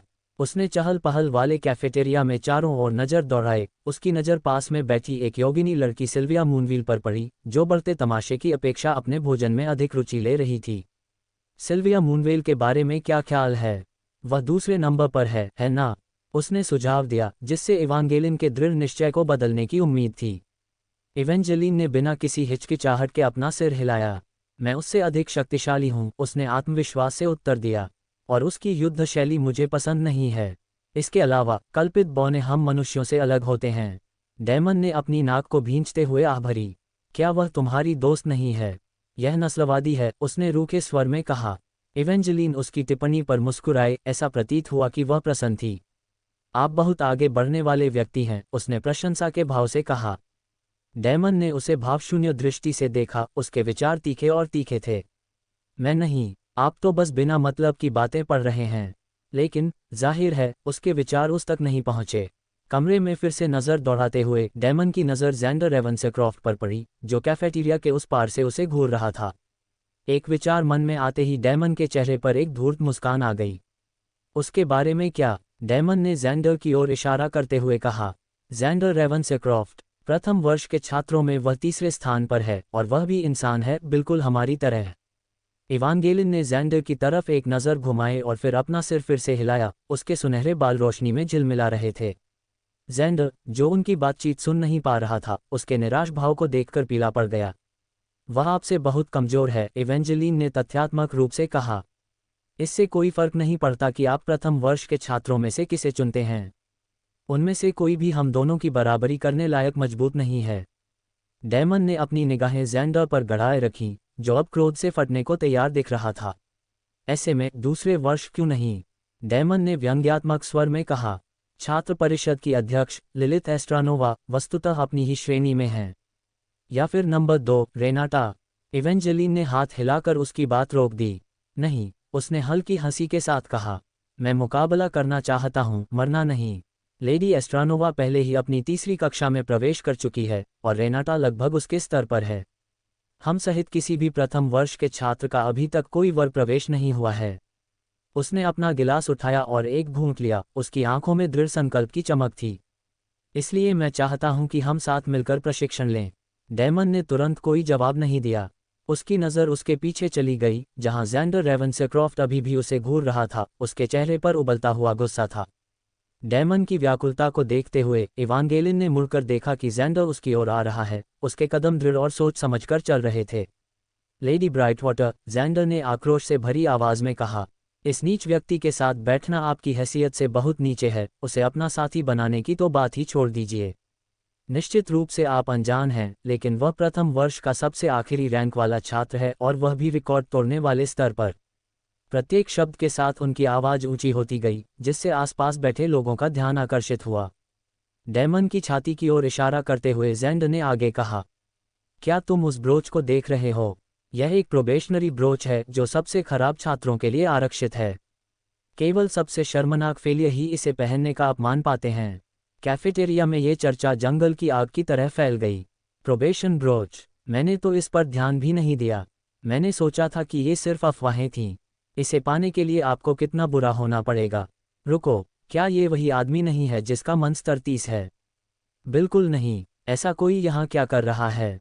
डैमन ने हर अपमान, हर मजाकिया फुसफुसाहट सुनी, लेकिन उसका चेहरा शांत रहा। उसके हाव भाव से कुछ भी जाहिर नहीं हो रहा था। सिर्फ उसकी परछाई ही उसके अंदर की उथल पुथल को जाहिर कर रही थी, जो दबे हुए गुस्से से बेतरतीब ढंग से कांप रही थी। ज़ैंडर रेवेंसक्राफ्ट, मैं इस अपमान को नहीं भूलूंगा। एक गहरी सांस लेते हुए डैमन ने अंततः इवांगेलिन की ओर देखा। उसकी आवाज़ शांत थी, लेकिन उसमें सूक्ष्म अवज्ञा थी। इवांगेलिन, उसने जानबूझकर ज़ैंडर को और अधिक क्रोधित करने के लिए उसका पहला नाम इस्तेमाल करते हुए कहा। जैसा कि मैंने पहले कहा, मैं तुम्हारा साथी नहीं बन सकता। आखिरकार, मैं अकादमी का सबसे कमज़ोर खिलाड़ी हूँ। उसके जवाब का इंतज़ार किए बिना डैमन सोच समझकर और संयमित भाव से खड़ा हो गया। इवांगेलिन की पुकार को अनसुना करते हुए वह कैफेटेरिया से बाहर चला गया। उसके चेहरे पर अजीब सी शांति थी और वह बुदबुदाहट और घूरने की आवाज़ें पीछे छूट गईं, जिनसे कमरे में घुटन होने लगी थी। डैमन ग्रे एक बहुत ही असफल व्यक्ति था, जिसका अहंकार और घमंड उसकी हैसियत से कहीं ज्यादा था, या यूं ही लोग दावा करते थे। यह एक ऐसी प्रतिष्ठा थी जो उसने अपने छोटे, उथल पुथल भरे जीवन में अर्जित की थी और जिसे उसने पूरी तरह से नकारा नहीं था। लेकिन डैमन ने शुरू में ही समझ लिया था कि सिर झुकाकर गिड़गिड़ाने से दर्द कम नहीं होता, इससे अपमान कम नहीं होता। जो लोग दूसरों पर अत्याचार करते थे, उन्हें गिड़गिड़ाते देखकर खुशी मिलती थी, और डैमन ने बहुत पहले ही तय कर लिया था कि वह उन्हें फिर कभी वह संतुष्टि नहीं देगा। वह काफ़ी झुक चुका था। उसने काफ़ी मिन्नतें की थीं, फिर भी अपमान साए की तरह उसका पीछा करता रहा था। लेकिन कम से कम अब, जब अपमान आया, तो वह डटा रहा। कुलीन लोग, उसकी नज़र में उनमें से हर एक जैसा था। वे आम लोगों का शोषण सिर्फ इसलिए करते थे क्योंकि वे ऐसा कर सकते थे, क्योंकि उन्हें पता था कि उत्पीड़ित लोग शायद ही कभी जवाबी कार्रवाई करेंगे। यह विडंबना उसे समझ आ गई। उत्पादन के साधन आम लोगों के हाथों में थे, फिर भी वे ही बचे खुचे खाते थे जब खाते भी थे। डैमन जानता था कि भूखे मरना कैसा होता है, दूसरों को खाना बर्बाद करते देखना कैसा होता है, मानो वह कुछ भी न हो। वह जानता था कि उन टुकड़ों को खाने में कैसा महसूस होता है जिन्हें किसी ने जानबूझकर पैरों तले रौंद दिया हो, और वह उनका भी स्वाद ले रहा था क्योंकि उसके पास बस यही सब था। उसने सब कुछ देखा था, अमानवीय व्यवहार, बेपरवाह क्रूरता। यही वजह थी कि डेमन हमेशा रईसों के प्रति नकारात्मक रवैया रखता था। और ज़ैंडर रेवेंसक्रॉफ्ट, वह डेमन की हर नफरत का एक सा नमूना था। आज से पहले उन्होंने कभी बात नहीं की थी। अरे, ज़ैंडर ने तो अब तक उसके अस्तित्व को भी बमुश्किल ही स्वीकार किया था। लेकिन इससे कोई फर्क नहीं पड़ता था। डेमन उससे सिर्फ इसलिए नफरत करता था क्योंकि वह ज़ैंडर रेवेंसक्रॉफ्ट था। और अब ज़ैंडर ने उसे उससे नफरत करने का और भी अधिक कारण दे दिया था। डेमन दांत पीसते हुए पुस्तकालय की ओर बढ़ रहा था। उसकी परछाई एक आज्ञाकारी साथी की तरह उसके पीछे पीछे चल रही थी। उसकी हरकतें बिल्कुल उसकी नकल कर रही थीं। लाइब्रेरी की इमारत उसके सामने बड़ी सी दिखाई दे रही थी। उसके भव्य दरवाजे शरण और ज्ञान का मौन वादा कर रहे थे। जैसे ही डेमन ने हैंडल तक हाथ बढ़ाया, उसके शरीर में एक ठंडी, तीखी सनसनी फैल गई। टक्कर से वह उछल पड़ा और उसकी पीठ पत्थर की दीवार से टकराकर जोरदार धमाके के साथ फट गई। उसके फेफड़ों से हवा निकल गई और वह जोर से खांसने लगा और दर्द से कराहने लगा। धुंध को झटकते हुए डेमन अपने पैरों पर खड़ा हुआ। उसकी नज़रें गुस्से से भरे चेहरों पर टिक गईं। मार्कस फेजोए सबसे आगे खड़ा था। उसके होंठ व्यंग्यात्मक भाव से मुड़े हुए थे। ज़ैंडर रेवेंसक्रॉफ्ट के गुलाम। मार्कस ने अपना हाथ उठाया। उसकी हथेली में बर्फ का एक और गोला प्रकट होते ही मन की हल्की चमक उभर आई। डेमन ने भौहें चढ़ाईं, उसकी मुट्ठियां भींच गईं। उसका मन तो नहीं था, पर लग रहा था कि वे उसे कोई विकल्प भी नहीं देंगे। तुम्हें पता ही नहीं है कि कब रुकना है ना? मार्कस ने उपहास किया। उसके हाथ में बर्फ का गोला अशुभ रूप से चमक रहा था। उसे घेर लो, मार्कस ने आदेश दिया। बाकी लड़के तेजी से आगे बढ़े और डेमन के चारों ओर अर्धवृत्ताकार घेरा बना लिया। उनकी हरकतें किसी की नज़रों से छिपी नहीं रहीं, बल्कि दर्शकों की एक छोटी सी भीड़ इकट्ठा हो गई और आपस में बुदबुदाने लगी।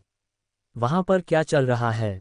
क्या वे उस पर हमला करने की योजना बना रहे हैं? कोई प्रोफेसर को बुलाओ, वे यहाँ लड़ नहीं सकते। डेमन ठंडे स्वर में मुस्कुराया। उसकी काली आंखें उसके संभावित हमलावरों पर नजर गड़ाए हुए थीं। हम दिन दहाड़े ऐसा कुछ करने की कोशिश करके वे वाकई बहुत नाराज होंगे। उनमें इतना धैर्य भी नहीं कि मैं किसी एकांत जगह पहुंच जाऊं। डेमन के लिए मजाक उड़ाना कोई नई बात नहीं थी, लेकिन उसके अपमान के लिए दर्शकों का होना, ये तो नई बात थी। उसने जल्दी से अपनी संभावनाओं का आकलन किया। अपने नए कौशल 5x के साथ वह अपने मान भंडार को 5 गुना बढ़ा सकता था। लेकिन फिर भी ये पर्याप्त नहीं होता। मार्कस और उसके साथियों के खिलाफ तो बिल्कुल नहीं। उसके अन्य आंकड़े भी बताने लायक नहीं थे। पब फ्यूचर एड्स। उसकी नज़र अपनी परछाई पर गई, जो उसके नीचे स्थिर पड़ी थी। उसके किनारे पत्थरों पर तीखे और स्पष्ट दिख रहे थे। मुझे और मजबूत होने की जरूरत है। डेमन ने जैसे ही अपनी मुद्रा को सीधा किया, उसके होठों पर एक उपहासपूर्ण मुस्कान आ गई।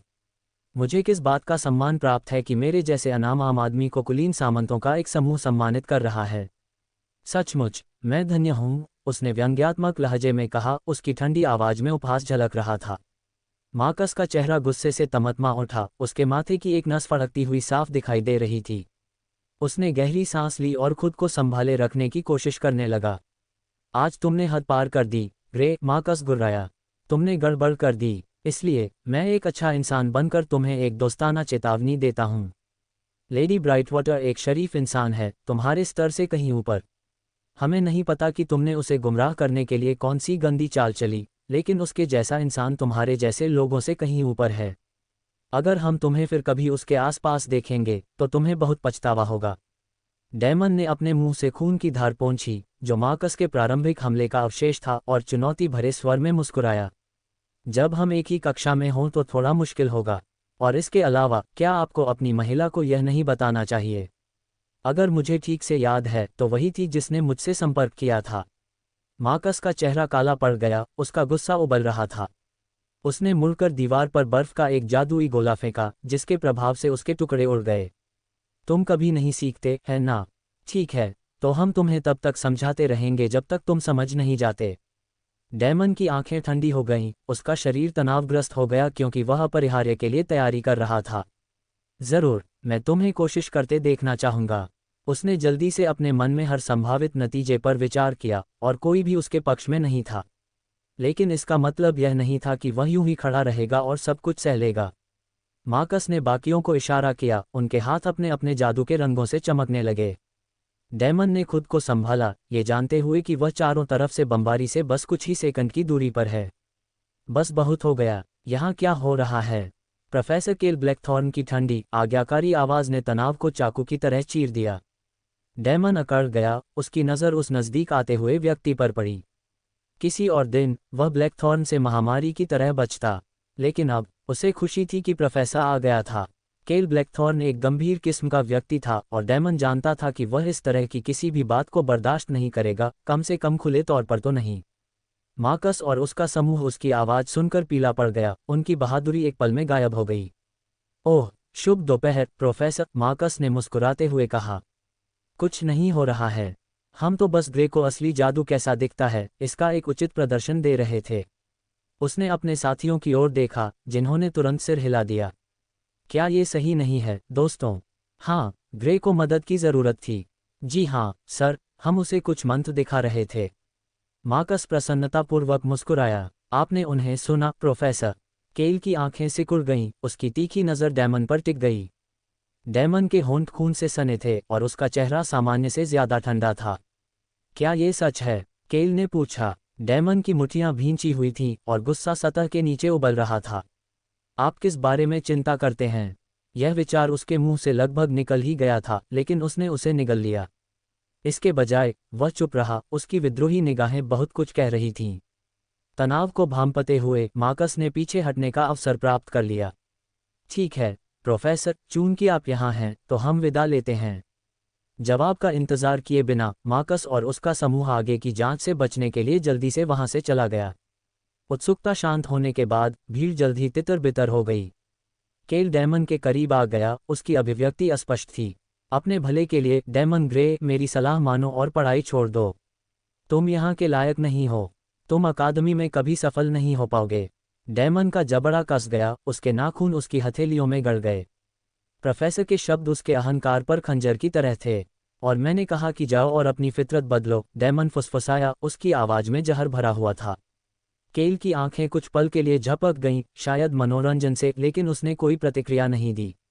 इसके बजाय वह मुड़ा और चला गया, उसके पीछे उसके वस्त्र लहरा रहे थे।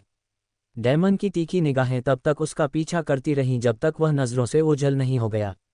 वह जानता था कि केल ब्लैकथॉर्न उसे किसी और से ज्यादा चाहता था। प्रोफेसर ने उसकी रक्षा के लिए कोई कदम नहीं उठाया था, वह तो बस डैमन को नाकाम होते देखना चाहता था। केल ब्लैकथॉर्न कोई सहयोगी नहीं था, वह तो बस एक और कुलीन व्यक्ति था। डैमन सीधे लाइब्रेरी नहीं गया, बल्कि अपनी चोटों का इलाज कराने के लिए अस्पताल की ओर चल पड़ा। यह एक ऐसी दिनचर्या थी जिसका वह आदी हो चुका था, जिसे वह लगभग यंत्रवत रूप से करता था। चिकित्सकों ने तेजी से काम किया, उनके जादू ने मार्कस और उसके साथियों द्वारा उस पर छोड़े गए घावों और जख्मों को ठीक कर दिया। ठीक होने के बाद डैमन लाइब्रेरी लौट आया। उसने कुछ किताबों में खुद को डुबो दिया और दिन भर की परेशानियों से ध्यान हटाने के लिए उनके शब्दों का सहारा लिया। आखिरकार वह अपनी कक्षाओं में चला गया। बाकी दिन युद्ध प्रशिक्षण में ही बीत गया, जिससे इवांगेलिन ब्राइटवाटर से बात करने का बहुत कम मौका मिला। ऐसा नहीं था कि वह ऐसा करना चाहता था। घंटे तेजी से बीत गए, लेकिन हर गुजरते पल के साथ डैमन का मूड बिगड़ता जा रहा था। मार्कस और उसके गुर्गों की हर नज़र उसके सीने में धधकते गुस्से को और भड़का रही थी। उसके हाथ कांप रहे थे, डर से नहीं, बल्कि उसके विचारों में घुसती गहरी ख्वाहिशों से। मैंने लाख को तो मार ही दिया है, उसने गंभीरता से सोचा। अच्छा होगा कि पूरे समूह को ही खत्म कर दूं। दुनिया में कुत्ते बिल्ली का खेल चलता था और डैमन ने बहुत पहले ही इसे सच मान लिया था। ताकतवर लोग कमज़ोर लोगों पर हमला करते थे और अगर वह पलटवार न करे तो उसे निगल लिया जाता था। उसने अपनी मुट्ठियां भींच लीं, उसके नाखून उसकी हथेलियों में गड़ गए। उनकी मौत उसे परेशान नहीं करती थी, अगर करती भी तो उनकी जान जाने की नहीं, बल्कि पकड़े जाने की चिंता में उसकी नींद उड़ जाती। उसका गुस्सा इतना गहरा था। क्लास खत्म होते ही डैमन गायब हो गया और इवांगेलिन के दोबारा बात करने से पहले ही चुपचाप निकल गया। आज इवांगेलिन की नेक शिष्टता के लिए उसके पास धैर्य नहीं था। वह वॉर हॉल्स में दूसरे छात्रों से बहुत पहले पहुंच गया। उसका कमरा किताबों से भरा हुआ था जिन्हें उसे अभी पढ़ना था। लोगों से मिलना जुलना तो दूर की बात थी, वह एक बहिष्कृत व्यक्ति था। उन चेहरों के बीच एक अकेला साया जो या तो उसे नज़रअंदाज करते थे या उसे घृणा करते थे। अपने पीछे दरवाजा बंद करके डैमन एक पाठ के साथ बैठ गया। उसका मन पृष्ठ पर लिखे शब्दों और दिन भर की घटनाओं के बीच भटक रहा था। उम्मीद है कल आज जैसा नहीं होगा, उसने सोचा। उसे यकीन नहीं हुआ, लेकिन ये हल्की सी उम्मीद उसे आगे बढ़ने के लिए काफ़ी थी। वह पढ़ने में डूब गया, गुस्से को मन की गहराइयों में दबाता रहा। अगर उसकी किस्मत अच्छी रही तो सुबह तक ये सब गायब हो जाएगा। Dot dot dot dot dot. अकादमी के बाहरी इलाके में जंगल में कहीं लाल बालों वाली एक युवती, जिसकी आंखें पन्ने जैसी हरी थीं, घने अंधेरे में चल रही थी। उसकी उपस्थिति से अधिकार झलक रहा था और उसका सुडौल शरीर उसकी सुंदरता को और बढ़ा रहा था, हालांकि उसकी नज़रों की तीक्ष्णता ही उसकी असली पहचान थी। वह लिलिथ एस्ट्रानोवा थीं, छात्र परिषद की अध्यक्ष। मात्र द्वितीय वर्ष की छात्रा होने के बावजूद उन्होंने अपनी शक्ति और योग्यता के बल पर इस प्रतिष्ठित पद तक पहुंच बनाई थी। उनकी असाधारण कुशलता और दृढ़ता ने उन्हें विशिष्ट बना दिया था, जिससे उन्हें समान रूप से सम्मान और भय प्राप्त हुआ। आज रात उसने एक अनोखा काम अपने हाथ में ले लिया था। एक छात्र, लाक बोनेयर के दोस्तों ने उसके लापता होने की सूचना दी थी। जांच पड़ताल करने के बाद उसे यकीन हो गया कि यह सिर्फ अकादमी के सबसे नज़दीकी कस्बे अथोर के अभयारण्य में पार्टी करने के लिए किसी के चुपके से भागने का मामला नहीं था। उसकी खोजबीन उसे यहाँ घने जंगल में ले आई थी। अकादमी ने एक गुप्त खोज शुरू की थी, लेकिन लिलिथ ने अपनी तीक्ष्ण प्रवृत्ति और अदम्य जिज्ञासा से प्रेरित होकर अपनी खुद की जांच करने का फैसला किया। ऊपर पत्तों की छतरी ने चांदनी का ज्यादातर हिस्सा ढक लिया था, जिससे जंगल लगभग अभेद्य अंधेरे में डूबा हुआ था। लिलिथ एक पल के लिए रुकी और ऊपर देखा। दूसरा चांद तो निकल ही आया है। दिन कितनी जल्दी बीत जाते हैं, वह मन ही मन बुदबुदाए। उसके मन में लाक बोनेयर की आखिरी झलक घूम रही थी, अकादमी के पास एक इमारत के पीछे एक क्षणिक झलक। वहां से उसने जंगल तक पहुंचने वाले सुरागों को जोड़ा था। फिर भी खोज थकाऊ साबित हो रही थी और उसका धैर्य जवाब देने लगा था। जैसे ही वह पीछे मुड़ने वाली थी, उसकी पैनी नजरों ने एक अनोखी चीज देखी, एक पेड़ की छाल पर बना एक गहरा पंजा का निशान। वह सावधानी से उसके पास गई और अपनी उंगलियों से उस निशान को ढूंढने लगी। किस प्रकार के प्राणी ने इसे बनाया है? उसने आश्चर्य से पूछा। निशान किसी भी ऐसी चीज से मेल नहीं खा रहे थे जिससे वह परिचित थी।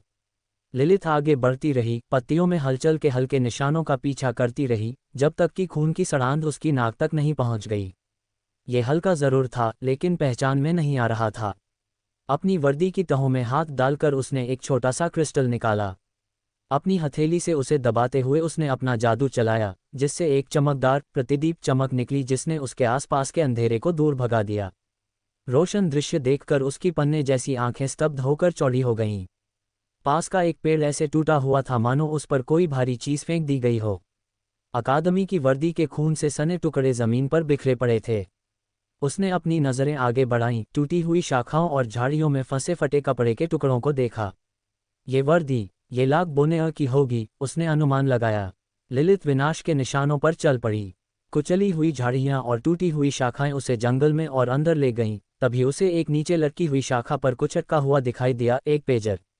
उसने उसे ध्यान से तोड़ा और उसकी जांच की। पब फ्यूचर एड्स, यह अकादमी द्वारा जारी किया गया पेजर है, उसने उसे अपने हाथों में घुमाते हुए कहा। लाक बोनेयर पर यही हमला हुआ था। रास्ते की दिशा देखकर लगता है कि हमलावर संभवतः बैरियर के पार से आया था। अकादमी की सुरक्षा दीवार पार करना कोई मामूली बात नहीं थी, फिर भी जैसे ही वह उसकी सीमा पार करती, रास्ता अचानक खत्म हो जाता। लिलिथ ने और सुराग ढूंढने के लिए उस इलाके की छानबीन की, लेकिन वहां कुछ भी नहीं था, न खून, न निशान, बस सन्नाटा। लाक बोनेयर की हत्या कर दी गई, उसने पेजर को कसकर पकड़ते हुए गंभीरता से निष्कर्ष निकाला। उसका शरीर किसी चीज द्वारा अवरोध के पार ले जाया गया। जैसे ही उसने अकादमी को उसके पार के खतरनाक जंगलों से अलग करने वाली अदृश्य सीमा की जांच की, उसके विचार अंधकार में हो गए। लेकिन कोई चीज बिना देखे कैसे बाधा को तोड़ सकती है? क्या ये किसी राक्षस का काम हो सकता है? उसने सोचा, फिर अपना सिर हिलाया। नहीं, अकादमी के वार्डों ने राक्षस का तुरंत पता लगा लिया होता। और ये पंजों के निशान। उसने पेड़ की ओर देखा। वे किसी भी राक्षसी या राक्षस प्रजाति से मेल नहीं खाते जिन्हें मैं जानता हूं। जहां उसे पहली बार पंजों के निशान मिले थे, वहां लौटकर लिलिथ नीचे झुकी और उथल पुथल हुई जमीन पर पड़े पैरों के निशानों का बारीकी से अध्ययन करने लगी। उसने लाक बोनेयर के जूतों के निशान और बड़े, अमानवीय पैरों के निशान देखे। हालांकि उसकी तेज नजरों ने एक अजीब चीज देखी, मानव पैरों के निशानों का एक और सेट, जो अव्यवस्था में लगभग छिप गया था। यहाँ कोई और भी था, उसने आंखें सिकुड़ते हुए बुदबुदाया। उसने एक नए नजरिए से उस रास्ते को फिर से देखा और समझने की कोशिश की कि आखिर हुआ क्या था। अचानक राक्षस के पदचिह्न मानव पैरों के निशानों में बदल गए। वे दो अलग अलग प्राणी नहीं थे, उसे एहसास हुआ, उसकी सांसें अटक गईं। एक इंसान राक्षस में बदल गया। लिलिथ ने अपने मन में इस दृश्य को दोहराया। लाग किसी का पीछा करते हुए यहाँ आया था। वह व्यक्ति राक्षस में बदल गया और उस पर हमला कर दिया। बाद में उन्होंने ऐसा दिखाने की कोशिश की कि वे बैरियर के पार गायब हो गए हैं, लेकिन नहीं, ये सही नहीं है। वे चाहते थे कि हम सोचें कि यह बैरियर के पार से आया कोई राक्षस है। चालाक, उसकी निगाहें उस स्थान पर टिकी रहीं जहां परिवर्तन हुआ था। यदि यह गलती न होती तो शायद मैं मूर्ख बन जाती, उसने मंद मंद मुस्कुराते हुए स्वीकार किया।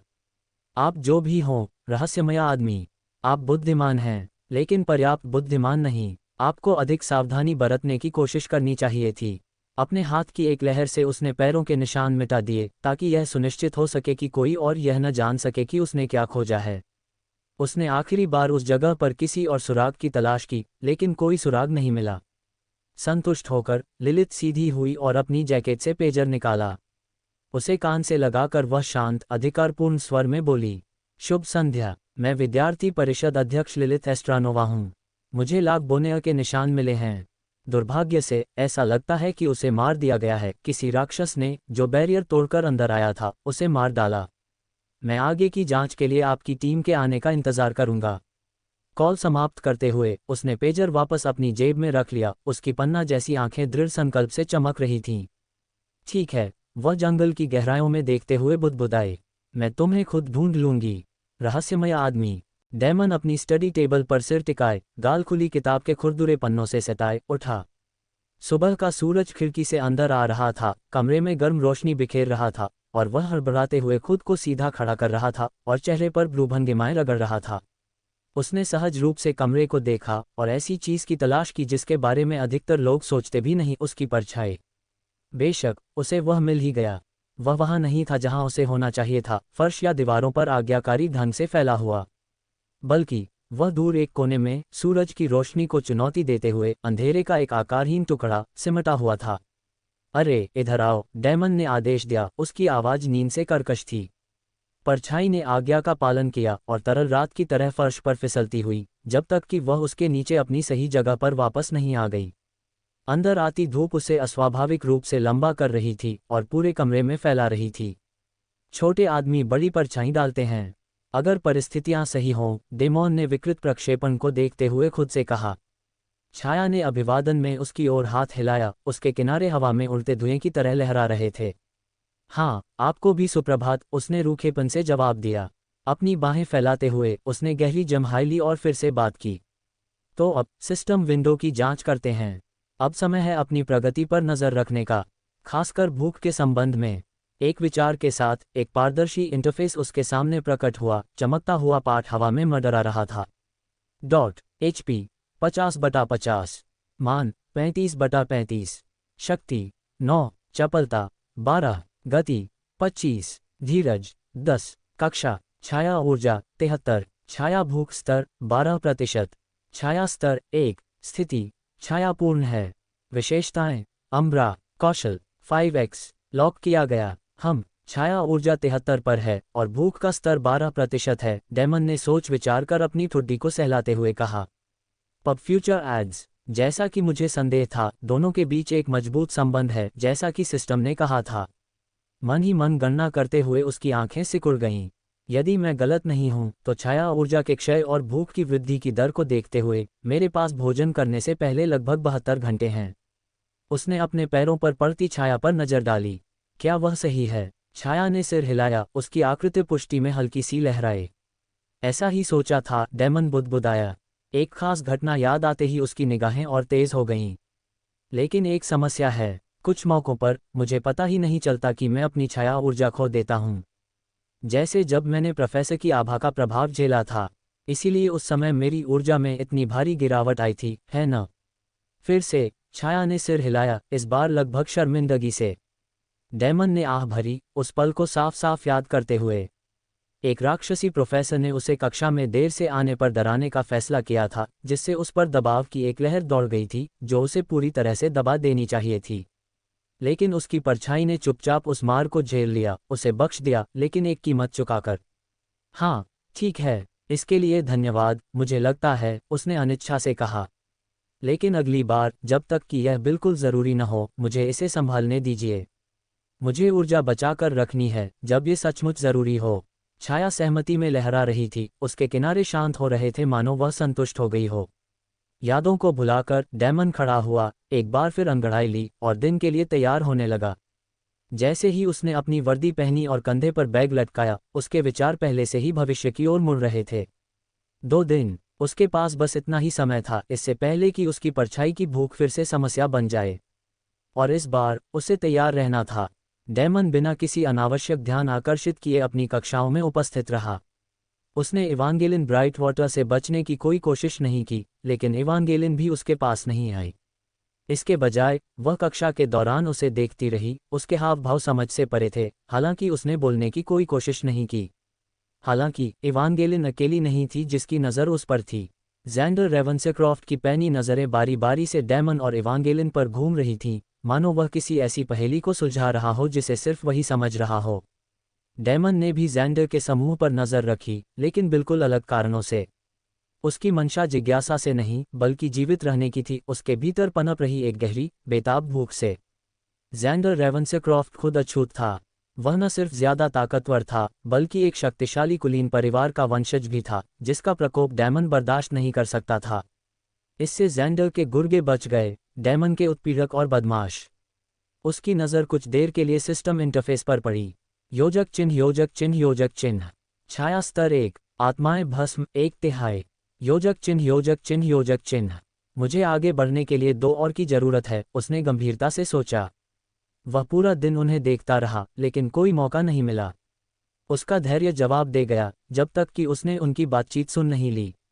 जाहिर है, वे कर्फ्यू के बाद अकादमी से चुपके से निकलकर अथोर के अभयारण्य में पार्टी करने की योजना बना रहे थे। ज़ैंडर ने उन्हें लाग बोनेयर के ठिकाने के बारे में पूछताछ करने का निर्देश दिया था, जो एक निरर्थक प्रयास था। बहुत बुरी बात है कि उन्हें कुछ नहीं मिलेगा, डैमन ने ठंडी मुस्कान के साथ सोचा। जब तक कक्षाएं खत्म हुईं, दिन उम्मीद से कहीं जल्दी बीत गया। डैमन ने लाइब्रेरी जाने के बारे में सोचा, लेकिन उसे एहसास हुआ कि वह अपनी शारीरिक ट्रेनिंग को नज़रअंदाज कर रहा था। अकादमी के निर्धारित स्थानों पर ट्रेनिंग करना कोई विकल्प नहीं था, बहुत सारी निगाहें उस पर नज़र रख रही थीं। इसके बजाय उसने जंगल में अपनी सामान्य जगह पर जाने का फैसला किया। वह जगह उस जगह से बहुत करीब थी जहां उसने लाग बोनेयर को मारा था, ठीक उसके पास तो नहीं, लेकिन इतनी करीब कि बेचैनी पैदा हो। डैमन उस जगह से पूरी तरह दूर रहने के बारे में सोच रहा था, लेकिन मार्कस और उसकी तलाश कर रहे उसके साथियों की आवाज़ों ने उसके लिए कोई चारा नहीं छोड़ा। निजता की खातिर जंगल ही उसका एकमात्र विकल्प था। योजक चिन्ह, योजक चिन्ह, योजक चिन्ह। जब डैमन वहां पहुंचा तो उसने अपनी वर्दी की जैकेट और कमीज उतार दी, जिससे उसका दुबला पतला शरीर धूप में खुल गया। उसका शरीर भारी भरकम नहीं था, लेकिन उसकी मांसपेशियां सुडौल थीं, जितना उसे याद था उससे कहीं ज्यादा। डैमन ने अपनी बेहतर काया का श्रेय सिस्टम द्वारा किए गए सूक्ष्म सुधारों को दिया। वह हथियारों के रैक के पास गया और धनुष चुनने से पहले सोच विचार किया। अगर उसे मार्कस और उसके साथियों से मुकाबला करना था, जो सभी उससे व्यक्तिगत रूप से ज्यादा ताकतवर थे, तो उसे एक शिकारी के हुनर की जरूरत थी, ऐसा जो अपने से ज्यादा ताकतवर जानवरों को भी मार सके। एक तीर को गिराकर डैमन ने लक्ष्य पर निशाना साधा, लेकिन चूक गया। निडर होकर उसने दूसरा तीर निकाला, अपनी मुद्रा ठीक की और उसे फिर से छोड़ दिया। ये प्रक्रिया यांत्रिक हो गई, उसके तीर कभी निशाने पर लगते, लेकिन ज्यादातर चूक जाते। अगर मैं जीतना चाहता हूं, तो मैं उनका सीधा सामना नहीं कर सकता, उसने सोचा, और एक और तीर के दूर जाने पर उसकी भौहें तन गईं। छाया भूख से मिले प्रोत्साहन के बिना नहीं, लेकिन अगर मैं उस पर निर्भर रहूंगा तो मैं नियंत्रण खो दूंगा और बहुत सारे सबूत पीछे छोड़ जाऊंगा। वह रुका और अपनी योजना पर व्यवस्थित ढंग से विचार करने लगा। भूख मेरे दिमाग पर हावी होने से पहले ही मुझे कदम उठाना होगा। जब तक मैं कमज़ोर हूं, लेकिन समझदार फैसले लेने के लिए तैयार हूं, तब तक उनसे लड़ूंगा। डैमन ने एक और तीर चलाया, इस बार तीर लक्ष्य के किनारे से छूकर निकल गया। मैं इस कौशल 5x का उपयोग करके अपने तीरों में मान बढ़ा सकता हूं। शायद उन्हें कमज़ोर करने के लिए उन पर जहर भी लगा सकता हूं। उसके मन में अथोर के अभयारण्य का विचार आया। ये सिर्फ एक शहर की पार्टी का स्थान नहीं था, यहाँ हर तरह का सामान बेचने वाले विक्रेताओं का भी ठिकाना था। अगर वह मार्कस और उसके समूह का पीछा करता, तो वह बिना पकड़े अकादमी से बाहर निकलने का रास्ता जान सकता था और इस मौके का इस्तेमाल अपनी ज़रूरत की चीज़ें खरीदने में कर सकता था। उसके होंठों पर एक ठंडी मुस्कान आ गई। जब वे चले जाएंगे, मैं भी उनके पीछे पीछे चलूंगा। आप किसका अनुसरण करना चाहते हैं? अचानक आए आवाज ने डैमन को उसके विचारों से बाहर निकाल दिया। वह घूम गया, उसका दिल मानो जम सा गया था और डर उसके अंदर उमड़ रहा था। वहां एक लाल बालों वाली लड़की खड़ी थी, जिसकी आंखें पन्ने जैसी थीं, उसकी अकादमी की वर्दी एकदम साफ थी। पहचानते ही डैमन की सांसें अटक गईं, उसके माथे पर पसीना आ गया। छात्र परिषद अध्यक्ष, वह हकलाते हुए बोला, उसकी आवाज लड़खड़ा रही थी। उसकी निगाहें तेज और शांत थीं। डैमन का पेट मरोड़ उठा जब उसे एहसास हुआ कि उसकी निजता का पल पूरी तरह से बिखर गया है। डैमन का दिल धड़क रहा था, लेकिन उसका चेहरा भावहीन था। वह अपनी परछाई को ढूंढने के लिए अपनी आंखें इधर उधर नहीं घुमा सकता था। इसके बजाय उसने जानबूझकर एक तरफ देखा, जिससे छात्र परिषद अध्यक्ष ने कुछ पल के लिए उसकी नज़रों का पीछा किया। इससे उसे नीचे देखने का पर्याप्त समय मिल गया। वह वहां था, उसके पैरों से वैसे ही चिपका हुआ जैसा होना चाहिए, बिल्कुल सामान्य। उसने लगभग राहत की सांस ली। देवी का शुक्र है कि यह यहाँ है। उसे डर था कि उसकी परछाई अभी भी कहीं और भटक रही होगी, बसने को तैयार नहीं। लेकिन वह तो वहीं थी, उसकी हर हरकत की नकल कर रही थी। छात्र परिषद की अध्यक्ष लिलिथ एस्ट्रानोवा ने अपनी भौहें थोड़ी सिकुड़ी, मानो कुछ सोच रही हों। डैमन को नहीं पता था कि वह वहां क्यों थी, लेकिन उसके दिमाग में अनगिनत संभावनाएं घूम रही थीं, जिनमें से कोई भी अच्छी नहीं थी, खासकर यदि ये लाग बोनेआ की मृत्यु से संबंधित हो। उसने शांत रहने के लिए अपने गाल के अंदर वाले हिस्से को काट लिया। उसकी वजह से वह यहाँ नहीं आ सकी। मैं किसी छोटी सी बात पर ज्यादा सोच रहा हूँ, उसने खुद को आश्वस्त किया, हालांकि उसकी धड़कनें धीमी होने का नाम नहीं ले रही थीं। एक अजीब सी मुस्कान लाते हुए उसने अपने सिर के पीछे खुजलाया। ओह, विद्यार्थी परिषद अध्यक्ष, मैंने आपको वहां नहीं देखा। लिलिथ मंद मंद मुस्कुराए, उसके स्वर में मनोरंजन की झलक थी। हेलो, आप कितने डरे हुए दिख रहे हैं, ये देखकर लगता है कि मैंने आपको चौंका दिया है। डैमन घबरा कर हंस पड़ा। हाँ, तुमने किया। जंगल, तुम जानते हो, जंगली जानवर और सब कुछ। कभी भी बहुत सतर्क नहीं रहा जा सकता। क्या ऐसा है? उसने शांत भाव से उत्तर दिया। वह हथियारों के रैक के पास गई और उसकी उंगलियां उस पर जमी धूल को झाड़ रही थीं। ये अकादमी के उपकरण हैं। क्या इन्हें यहाँ लाने से पहले आपने उचित अनुमति ली थी? डैमन घबराहट से हंसा और अपनी गर्दन रगड़ने लगा। खैर, मैंने नहीं किया। लिलिथ ने आह भरी, उसकी अभिव्यक्ति अस्पष्ट थी। मैं समझ गया। और आपका नाम क्या है? डैमन जवाब देने से पहले हिचकिचाया। Damon grey. मैं प्रथम वर्ष का छात्र हूँ। उसकी प्रतिक्रिया सुनकर लिलिथ की तीखी हरी आंखें एक क्षण के लिए चमक उठीं। मैं समझ गया, डैमन ग्रे। डैमन ने उसके चेहरे पर आए संक्षिप्त परिवर्तन को नोटिस किया। पब फ्यूचर एड्स, क्या आप मुझे जानते हैं? विद्यार्थी परिषद अध्यक्ष लिलिथ विनम्रता से मुस्कुराए। नहीं, मुझे नहीं पता। आपसे परिचय होना अच्छा है, डैमन ग्रे। इसी तरह उन्होंने स्वाभाविक लगने की कोशिश करते हुए उत्तर दिया। उसने चारों ओर बिखरे प्रशिक्षण डमी और हथियारों पर नजर डाली। ठीक है, मैं अभी इस बात को छोड़ देता हूं, लेकिन आपको छात्र परिषद कार्यालय में उचित कागजात जमा कर देने चाहिए। आप मुझसे वहां कभी भी मिल सकते हैं। ज्यादा देर मत करना, वरना मैं अपना मन बदल सकता हूं। डैमन ने तुरंत सिर हिलाया, उसकी आवाज में राहत की भावना झलक रही थी। हाँ, मैं समझता हूं। आपके विचार के लिए धन्यवाद। लिलिथ की नज़रें उस जगह को ऐसे घूर रही थीं मानो कुछ गड़बड़ ढूंढ रही हों। डैमन ने अपना भाव तटस्थ रखा, लेकिन उसकी नज़रों से उसकी रूह कांप उठी। उसका उससे अभी मन नहीं भरा था। ठीक है, आपने अभी तक मेरे पहले वाले प्रश्न का उत्तर नहीं दिया है, उसने अचानक कहा। आप किसका अनुसरण करने की योजना बना रहे थे? उसकी आवाज़ शांत थी, लगभग कोमल, लेकिन डैमन को वो किसी राक्षस की आवाज़ लग रही थी। उसे लगा जैसे उसके चेहरे से खून उतर गया हो। ओह, ये तो कुछ खास नहीं है, वह हकलाते हुए बोला और हल्की हंसी निकाली। मैं अपनी कक्षाओं में पीछे रह गया था, इसलिए मैं अपनी पढ़ाई पूरी करने के लिए एक प्रशिक्षण कार्यक्रम बनाना चाहता था। लिलिथ की हल्की सी मुस्कान से साफ जाहिर हो गया कि उसे उस पर यकीन नहीं था। लेकिन जैसे ही डैमन शांत हुआ, उसे एहसास हुआ कि वह यहाँ लाग की वजह से नहीं आई थी। उसे पता ही नहीं था। मैं समझ गई, उसने स्थिर स्वर में कहा। ठीक है, तो फिर मैं चलता हूँ। मैं कागजात का इंतजार करूंगा, डैमन ग्रे। वह जाने के लिए मुड़ी, और डैमन का शरीर उसके आने के बाद पहली बार शिथिल हुआ। लेकिन फिर वह रुक गई और अपने कंधे के ऊपर से पीछे मुड़कर देखा। क्या आप लाग बोनेआ को जानते हैं? ये नाम डैमन के सीने पर हथौड़े की तरह लगा, उसका दिल उसकी पसलियों में दर्द से धड़क रहा था। हाँ, मैं उसे जानता था, उसने स्वयं को रोकने से पहले ही सहजता से उत्तर दिया। लिलित की आंखें उसकी प्रतिक्रिया सुनकर फिर चमक उठीं। वह पूरी तरह से उसकी ओर मुड़ी, उसकी निगाहें तेज थीं। ओह, मैं समझ गई। तो तुम उसे जानते थे, उसने हल्की मुस्कान के साथ कहा। वाह, अच्छी बात है। क्या तुम मुझे बता सकते हो कि तुम उसके बारे में क्या जानते थे? डैमन स्तब्ध रह गया, अपना धैर्य बनाए रखने के लिए संघर्ष कर रहा था। लिलित की पन्ना जैसी आंखें उसे गौर से देख रही थीं।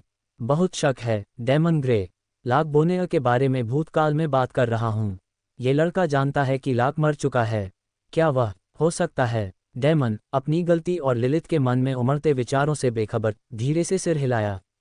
वह अपने ही डर में डूबा हुआ था, सोच रहा था कि कहीं उसने जंगल में कोई सबूत तो नहीं छोड़ दिया, क्योंकि वह जानता था कि हत्या किसी भी तरह से सही नहीं थी। डैमन ने अपनी रीढ़ की हड्डी में उठती बेचैनी को छुपाते हुए एक विनम्र मुस्कान पेश की। बिल्कुल, महोदया राष्ट्रपति। लिलित ने भी मुस्कुराकर जवाब दिया, उसकी अभिव्यक्ति हमेशा की तरह संयमित थी। मुझे लगता है कि तुम और मैं अच्छे दोस्त बनने जा रहे हैं, डैमन। इसलिए कृपया मुझे लिलित कहो। डैमन की पीठ पर ठंडा पसीना आ गया। उसने बड़ी मुश्किल से निगला, हाँ, सीनियर लिलित। उसने अपना सिर थोड़ा सा झुकाया, उसकी तीखी हरी आंखें उसकी आंखों पर टिक गईं। बस लिलित ठीक है, डैमन, उसने धीरे से कहा और करीब आ गई। डैमन की सहज प्रवृत्ति उसे शांत रहने के लिए कह रही थी, लेकिन उसकी निकटता उसे घुटन भरी लग रही थी। तो तुम लाक बोनेया को जानते हो? उसने हल्की मगर जांचती हुई आवाज में पूछा। वह कैसा है? इस बार उसने लाक का जिक्र वर्तमान काल में किया और डैमन समझ गया। उसने अपनी मुद्रा सीधी की और बेपरवाही दिखाने की कोशिश की। लाक और मैं सहपाठी थे। हमारी आपस में बनती नहीं थी, और सच कहूं तो मुझे नहीं लगता कि वह अच्छा लड़का था। इसलिए मैं हमेशा उसके रास्ते से दूर रहने की कोशिश करता था। मेरे और उसके रिश्ते की यही हद थी। लिलित ने धीरे से सिर हिलाया, उसकी नज़र उसके चेहरे से हटी ही नहीं। और तुमने उसे आखिरी बार कहाँ देखा था, डैमन? क्या तुम्हें याद है? एक विचारशील भाव प्रकट करते हुए डैमन ने अपनी थोड़ी थपथपाई। मुझे लगता है कि वह कैफेटेरिया में था। मैं गलती से उससे टकरा गया था और लाक थोड़ा परेशान हो गया था। अब जब मैं इसके बारे में सोचता हूँ तो वह आखिरी बार था जब मैंने उसे देखा था। जैसे ही ये शब्द उसके मुंह से निकले, डैमन की आंखें चौड़ी हो गईं, मानो उसे कोई एहसास हो गया हो। रुको, तुम ये सब सवाल क्यों पूछ रहे हो? क्या लाक मुसीबत में है? क्या उसने कुछ किया है? उसने अपनी आवाज़ थोड़ी ऊंची की, डर का एक संकेत उसके अंदर घुस गया। क्या उसे कुछ हुआ? लिलित ने उसकी प्रतिक्रिया सुनकर पलकें झपकाईं। वह क्षण भर के लिए अचंभित रह गई। मैं समझ नहीं पा रहा कि वो सच में परेशान है या झूठ बोल रहा है। या तो वो एक बेहतरीन एक्टर है या फिर बस अपने डर का इजहार कर रहा है। सिर हिलाते हुए उसने अपना स्वर नर्म कर लिया। अरे नहीं, वह ठीक है, कोई समस्या नहीं है। लाक को उसके परिवार ने किसी निजी मामले के लिए वापस बुलाया था। डैमन ने जोर से सांस छोड़ी, उसके चेहरे पर राहत की झलक थी। देवी को धन्यवाद, वह बुदबुदाया। मुझे लगा कि उसके साथ कुछ बहुत बुरा हुआ होगा। हो सकता है कि हमारी बनती न रही हो, लेकिन अगर कुछ हुआ होता तो मुझे फिर भी तकलीफ होती। देखिए, कैफेटेरिया में जो हुआ उसके लिए मैं कभी माफ़ी नहीं मांग पाया। मुझे बहुत अपराध बोध हो रहा है। लिलित ने उसे ध्यान से देखा, उसकी अभिव्यक्ति तटस्थ थी, हालांकि उसके विचार घूम रहे थे। हे भगवान, क्या ही ज़बरदस्त अभिनय है। मैं समझ नहीं पा रहा कि वो कितना बड़ा झूठा है या बस इतना ईमानदार। डैमन ग्रे, अकादमी का सबसे कमज़ोर छात्र, जिसे सेरास ब्लेड से गोल्डन टिकट मिला था। तुम में कुछ तो है जो मैं समझ नहीं पा रहा। उसने मन ही मन सिर हिलाया, अभी भी अनिश्चित। बिना किसी ठोस सबूत के लाक बोनेयर की मौत को आधिकारिक तौर पर एक राक्षस के हमले से जोड़ दिया गया, ऐसा कुछ जो डैमन जैसे प्रथम वर्ष के छात्र से संभवतः जुड़ा नहीं हो सकता था। कुछ और सामान्य प्रश्न पूछने के बाद लिलित हल्के से मुस्कुराए और एक कदम पीछे हट गई। ठीक है, डैमन, आपके समय के लिए धन्यवाद। कागजात जमा करना मत भूलना। डैमन ने झट से सिर हिलाया और एक गर्मजोशी भरी मुस्कान बिखेरी। जरूर, लिलित, तुम्हारा दिन शुभ हो। जैसे ही वह मुड़ी और चली गई, डैमन ने उसे विदा किया। उसका हाथ थोड़ा कांप रहा था, जब तक कि वह आंखों से ओझल नहीं हो गई। लिलित की अभिव्यक्ति तब धुंधली हो गई जब वह दृष्टि से ओझल हो गई। मैं इसकी तह तक जाऊंगा, डैमन ग्रे। तुम्हारे दिल में एक अंधेरा है, मैं उसे महसूस कर सकता हूँ। जैसे ही वह चली गई, डैमन की आंखें ठंडी हो गईं। मैं फिसल गया। हालांकि मेरे शब्द कुछ निर्णायक नहीं हैं। अगली बार मैं तुम्हारे लिए तैयार रहूंगा, लिलिथ एस्ट्रानोवा।